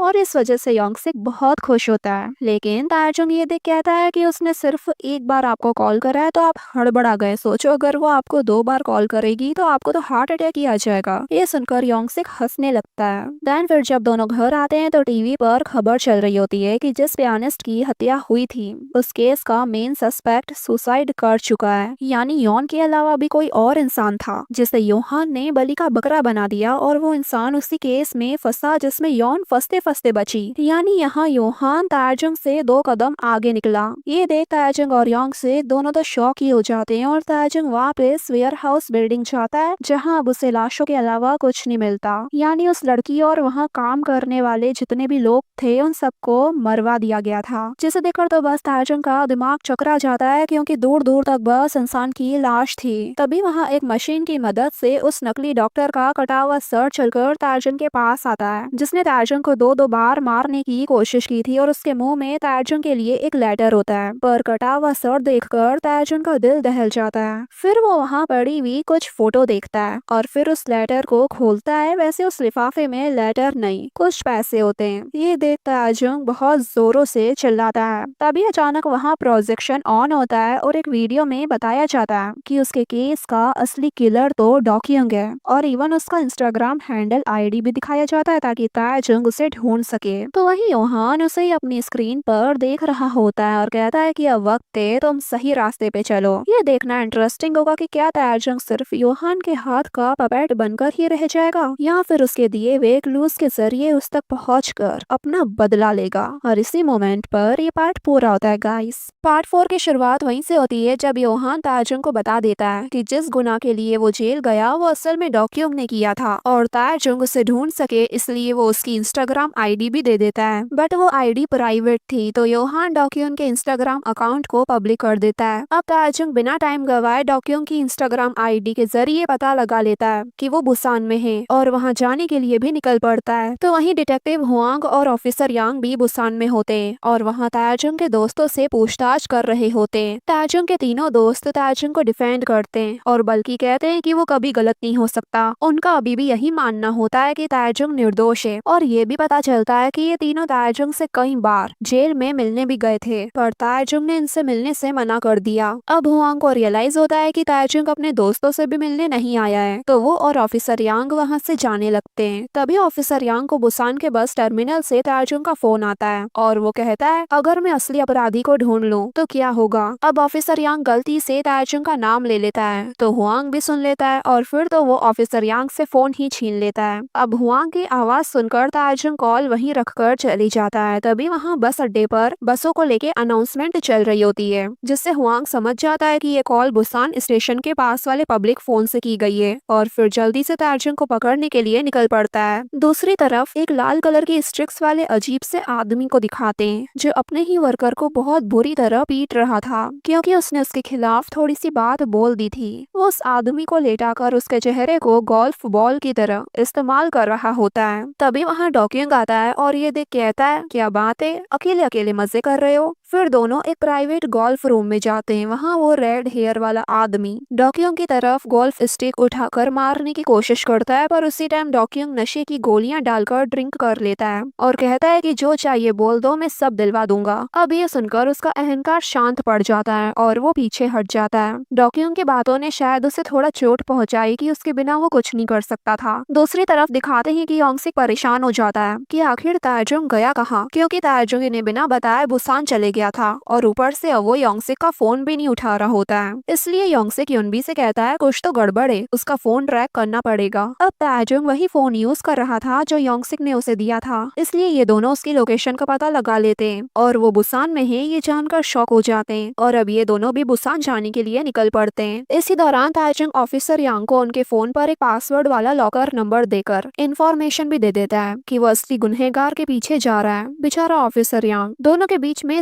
सैंडविच बन रहा होता है, क्योंकि एक तो हुआंग उसे दबा रहा है तो दूसरी तरफ से अब ताजुंग भी। तो वहीं दिखाते हैं कि आज योहान के माँ बाप का मेमोरियल डे होता है और उसके पेरेंट्स को गुजरे हुए 10 साल हो चुके हैं। उसके अंकल इन लॉ जो कि एक साइकेट्रिस्ट हैं, उन्हें लगता है कि योहान अपने पेरेंट्स की मौत के बाद अंदर ही अंदर से परेशान रहता है, लेकिन ये तो हम ही जानते हैं कि योहान कितना मासूम है। अब जितने भी रिश्तेदार होते हैं वो वहाँ पर आते हैं और 2 मिनट का दुख जताकर वहाँ से चले जाते हैं। फिर उनके जाने के बाद वहाँ नैनी आती है तो योहान उन्हें कहता है कि मुझे ये दया बिल्कुल भी पसंद नहीं। खैर फिर वो उसे खाने पर इनवाइट करता है, लेकिन वो बहाना करके मना कर देती है कि मुझे कुछ और काम है। और फिर आता है असली ट्विस्ट। योहान के वहाँ से जाने के बाद नैनी सीधा उसके रिश्तेदारों के घर आती है और वो लड़की जो कराटे एक्सपर्ट है उसे भी अपने साथ लाती है और दोनों मिलकर सभी रिश्तेदारों को खत्म कर देते हैं। अब लास्ट में बचती है योहान की आंटी, जिनकी बातों से पता चलता है कि योहान की असली माँ कोई और नहीं, ये नैनी ही है और योहान को खुद भी ये बात अभी पता नहीं है। अब योहान की आंट को मारने से पहले वो नैनी एक बात उसे और बताती है कि योहान ने उसकी आंखों में मर्क्यूरी डालकर उसे अंधा किया था, क्योंकि वो उसे एक बार छोड़कर चली गई थी। पर फिर भी योहान की माँ को गुस्सा नहीं आता, क्योंकि उसे लगता है कि ये बस योहान का प्यार जताने का एक तरीका है। खैर फिर वो उस आंट को भी मार देती है। वैसे यहाँ पता चलता है कि योहान बचपन से ही बहुत खतरनाक है। तो वहीं उसी रात ताजुंग सीधा डॉक्यूम के शिप पार्टी में घुस जाता है उसका सामना करने, लेकिन उसे पता नहीं था कि वो रेड हेयर वाला आदमी भी उस पर नजर रख रहा है, क्योंकि उसे ताजुंग कुछ सस्पिशियस लगा था। इसलिए ताजुंग डॉक्यूम को ढूंढ लेता है और अपने फोन में रिकॉर्डिंग ऑन कर देता है ताकि जब भी वो उससे सच उगलवाए तो रिकॉर्ड हो जाए। और डॉक्यूम से कहता है, जब मैं जेल में सड़ रहा था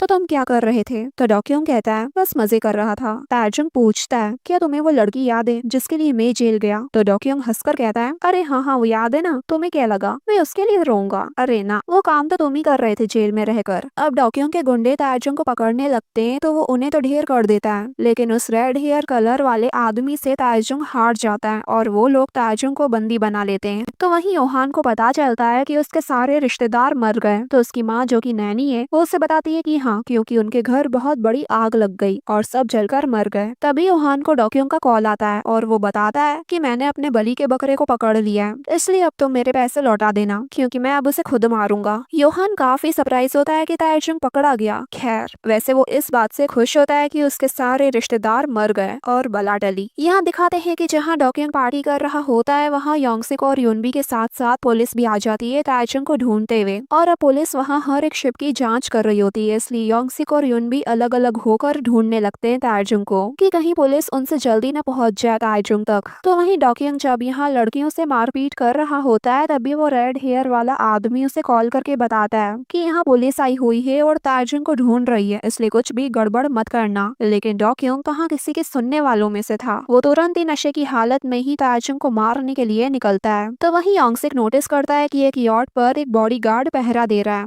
और वो किसी को वहाँ भटकने भी नहीं दे रहा है। तो वहीं ताजुंग अपनी पूरी कोशिश करता है कि वो अपने हाथ पैर खोल पाए, लेकिन उसकी सारी कोशिशें नाकाम जाती है। अगले सीन में दिखाते हैं कि जब डॉक्यूम ताजुंग को मारने के लिए आता है तो वो तो वहाँ होता ही नहीं, क्योंकि योंगसिक ने उसे पहले ही बचा लिया था। अब जब वो दोनों वहाँ से भाग रहे होते हैं तो ऑफिसर यांग उन्हें पकड़ लेता है और ताजुंग से कहता है कि देखो ऐसे मत भागो, मैं तुम्हारी मदद करूंगा, पर अभी तो मेरे साथ चलो। तो यांग से कहता है, अगर आप सही में ताजुंग की मदद करना चाहते हैं तो यही सही होगा कि हमें जाने दें। अब यांग से ताजुंग को लेके वहाँ से जाने लगता है तो हुआंग उन्हें पकड़ लेता है, पर तभी उनभी पीछे से आकर उस पर हमला कर देती है, यानी फायर एक्सटेंशन से उसके सर पर मार देती है और ऑफिसर यांग के ऊपर भी फायर एक्सटेंशन छिड़क देती है। तब जाके तीनों वहाँ से फटाफट भागते हैं। फिर दिखाते हैं कि उनभी उन्हें अपने दोस्त के घर ले जाती है जिसका नाम हानबियोल है। अब जैसे ही वो तीनों घर के अंदर जाने लगते हैं तभी अचानक उनकी कार में से धुआं निकलने लगता है। तो योंगसिक कहता है, तुम दोनों अंदर जाओ, मैं ये कार ठीक करवा कर आ जाऊंगा। फिर दिखाते हैं कि ताजुंग तो आराम से रूम में आकर सो जाता है, पर यून भी उसके रूम में आकर फर्स्ट एड बॉक्स लेके बैठ जाती है और उसे देखते रहती है जैसे उसके दिल में ताजुंग के लिए न्यू फीलिंग्स आ रही हो। वैसे धीरे धीरे ताजुंग उसका क्रश बनता जा रहा था। सुबह तक तो वो सो गई थी, तब ताजुंग बैठकर रात की डॉक्यूम की रिकॉर्डिंग सुनता है जिसमें उसने अपना सच कबूला था, लेकिन इनडायरेक्टली, और ये कहा था कि उसे उस लड़की की मौत का कोई पछतावा नहीं है। तो वहीं ऑफिसर यांग को दिखाते हैं जो ताजुंग के बताए हुए लॉकर के पास आता है और उसमें से उसे डॉक्यूम की इंफॉर्मेशन मिलती है और फोटो भी। दूसरी तरफ डॉक्यूम काफी गुस्से में होता है क्योंकि ताजुंग उसके चंगुलों से निकल जो गया था। वो योहान को कॉल करके गुस्से में कहता है, तुमने ही ताजुंग को भगाया ना यहाँ से। पर ये सुनकर योहान खुद ही हैरान होता है कि क्या वो भाग गया, और कॉल कट कर देता है और काफी खुश होता है। तो वहीं ताजुंग डॉक्यूम की फोटो दिखाकर योंगसिक को बताता है कि ये वो है जिसके गुनाहों की सजा मैं काट रहा हूँ। मैं बस उससे एक ही चीज चाहता हूँ कि वो मुझसे माफी मांगे। तो योंगसिक कहता है चिंता मत करो, वो तुमसे माफी जरूर मांगेगा, मैं तुम्हारी हर चीज में मदद करूंगा। युनबी भी उन दोनों की बातें सीढ़ियों पर बैठकर सुन रही थी। अब दिखाते हैं कि ताजुंग अपने हाथों से एक हथियार तैयार कर रहा होता है। तो दूसरी तरफ डॉक्यूंग भी अपनी टीम को इकट्ठा करके ताजुंग पर हमला करने की तैयारी करता है। देन अगले दिन वो सुबह सुबह इंस्टा पर एक स्टोरी पोस्ट करता है जिसमें वो लिखता है कि 9 बजे मिलते हैं, लेट मत होना, जैसे उसने ताजुंग के लिए कुछ सोच कर रखा हो। तो वहीं योहान तो बस मजे में बैठा है और डॉक्यूंग और ताजुंग के बीच का मैच देख रहा है कि देखते हैं कौन जीतता है। फिर दिखाते हैं कि योहान डॉक्यूंग के डैड से मिलता है जो कि बहुत बड़े पॉलिटिशियन है और कहता है कि ताजुंग असल में आपके बेटे के पीछे पड़ा है। लेकिन डॉक्यूंग के डैड उसकी बात पर ज्यादा खास रिएक्ट नहीं करते। तभी डॉक्यूंग की मॉम वहाँ पर आ जाती है। तो योहान डॉक्यूंग के डैड को कहता है अगर मेरी सर्विस चाहिए तो जरूर बताना, और वहाँ से चले जाता है। अब रात को डॉक्यूंग का डैड योहान को मारने के लिए उसके घर कुछ प्रोफेशनल किलर भेजता है। योहान को अपने घर के अलर्ट सिस्टम से उसके आने का पता चल जाता है और वो अपनी तलवार लेके एक एक को मार डालता है। दूसरी तरफ दिखाते हैं कि योंगसिक ताजुंग को बताता है कि वो किस लिए जेल गया था। दरअसल योंगसिक पहले शराब का आदी था,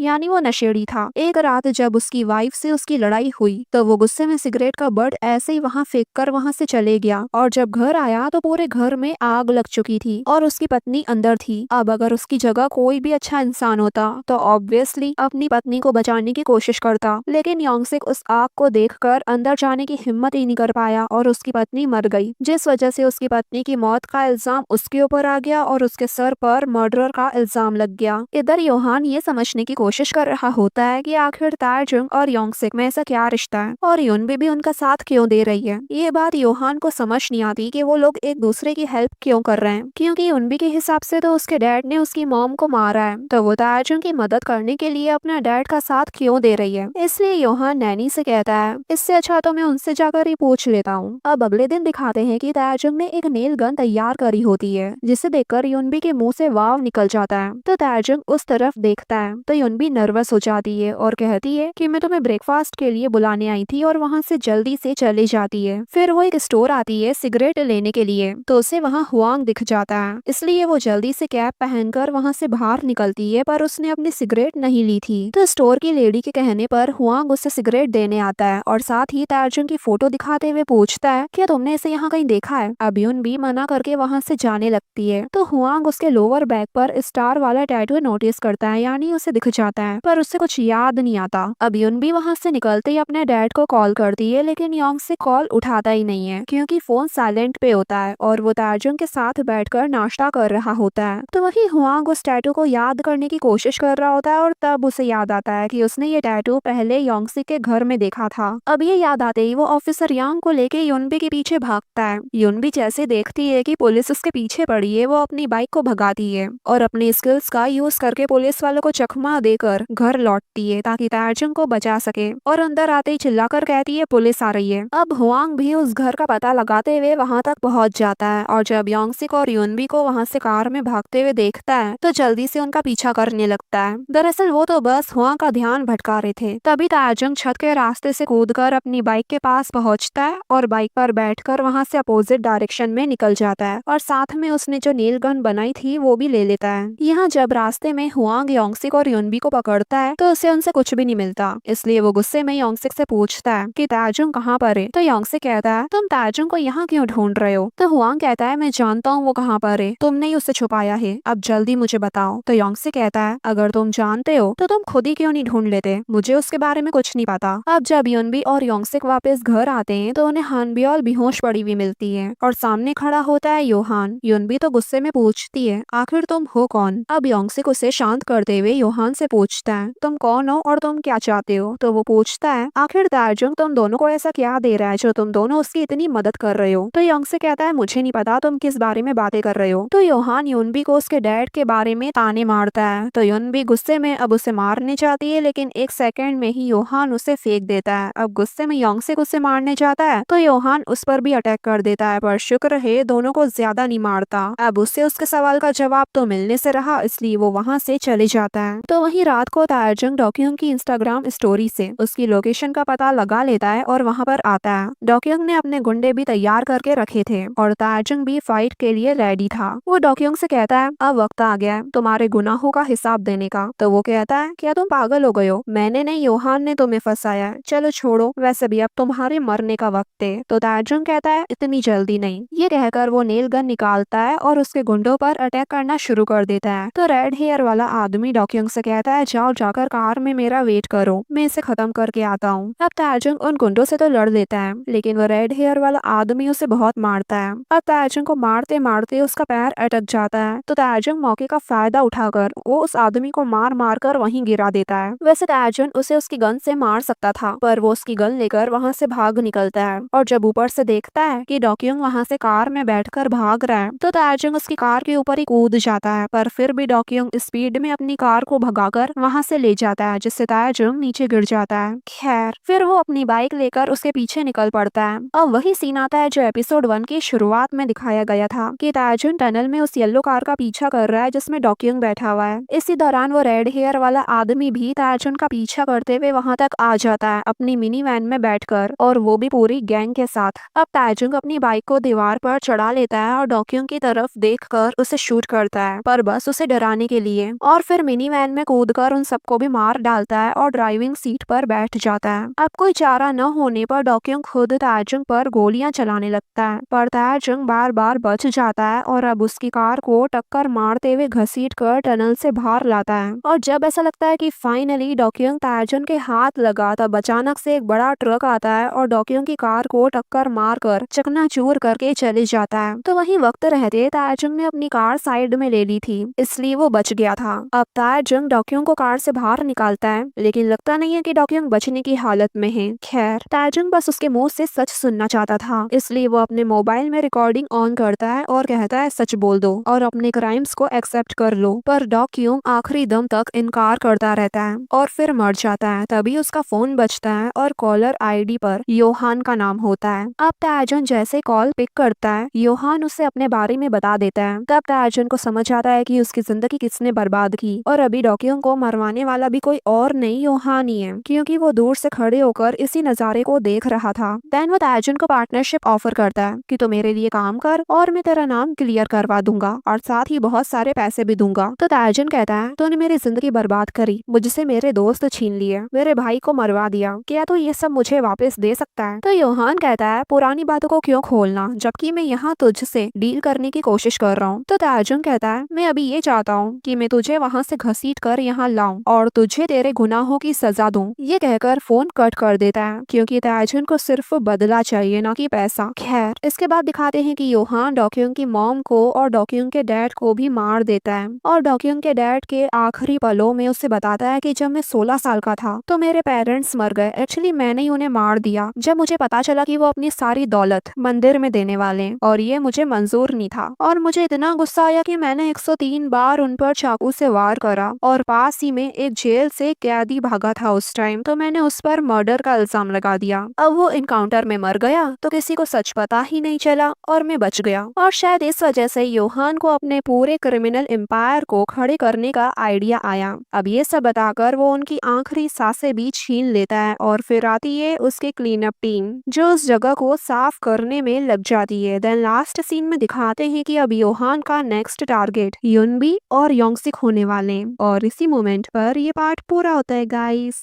लास्ट पार्ट की शुरुआत होती है हुआंग की खुशी से क्योंकि उसे किसी को गिरफ्तार करने का मौका मिला है और वो भी ऐसे इंसान को जिसे वो बिल्कुल भी पसंद नहीं करता। अगले सीन में दिखाते हैं कि वो योंगसिक को गिरफ्तार करने आया होता है और ये इल्जाम लगाता है कि उसने डोक्योंग के डैड यानी असेंबलीमैन बेक का मर्डर करा है। युनबी और ऑफिसर यांग तो हुआंग को रोकने की बहुत कोशिश करते हैं लेकिन हुआंग नहीं मानता और योंगसिक को अरेस्ट करके वहाँ से ले जाता है। दरअसल ये सब योहान का किया धरा था, खून उसने करा और इल्जाम योंगसिक पे लगा दिया, बिल्कुल वैसे ही जैसे ताजुन पर झूठा इल्जाम लगाया था। अब जब योंगसिक को पुलिस स्टेशन लाया जाता है तो पूरी मीडिया वाले बाहर ही उन्हें घेर लेते हैं, और जब ताजुन योंगसिक से मिलने आ रहा था तब उस जगह यही मर्डर वाली न्यूज चल रही होती है और योंगसिक के ऊपर असेंबलीमैन बेक के मर्डर का इल्जाम लगे हुए देख ताजुन शॉक हो जाता है। यहाँ दिखाते हैं कि योंगसिक को इन्वेस्टिगेशन रूम में लाया जाता है और उससे पूछताछ हो रही होती है, तो वहीं बाहर युनबी अपनी पूरी कोशिश करती है इसे रोकने की लेकिन उसके हाथ में कुछ नहीं होता। तो वहीं योंगसिक इन्वेस्टिगेशन के दौरान यही कहता है कि उसने कुछ भी नहीं किया, लेकिन लेकिन जब वो लोग उसे सबूत दिखाते हैं जो उन्हें योंगसे के घर और दुकान में से मिला था, तो वो हैरान रह जाता है कि जब उसने कुछ किया ही नहीं तो सबूत कहाँ से आए। उसका लॉयर भी उसे छोड़कर चले जाता है क्योंकि उसे लगता है कि योंगसिक झूठ कह रहा है। अब योंगसिक के माइंड में क्लिक होता है कि कहीं उसकी बेटी भी खतरे में तो नहीं, और वो उसके लिए परेशान होने लगता है। लेकिन कोई भी उसे युनबी से मिलने नहीं देता और वो लोग उसे लॉकअप में बंद कर देते हैं। बाद में हुआंग आके उसे और डराता है, ये कहकर कि अगर जरूरत पड़ी तो मैं तुम्हारी बेटी को भी अरेस्ट करवा दूंगा। तो योंगसिक उससे हाथ जोड़कर रिक्वेस्ट करने लगता है कि तुम जो बोलोगे मैं वो करूंगा, पर प्लीज मेरी बेटी को इन सबसे दूर रखो। तो हुआंग कहता है ठीक है, फिर तुम बस अपना गुनाह कबूल कर लो। ये कहकर जाने लगता है। तो योंगसिक गुस्से में चिल्लाता है कि अगर मेरी बेटी को कुछ भी करा तो मैं तुझे छोड़ूंगा नहीं। इधर दिखाते हैं कि ताजुन युनबी को ढूंढते हुए शॉप पर आता है और काफी डरावा होता है कि कहीं योहान युनबी को कुछ कर न दे। अब युनबी तो वहाँ होती ही नहीं है, लेकिन उससे वहाँ एक कैमरा मिलता है जिसे योहान ताजुन को देख रहा था।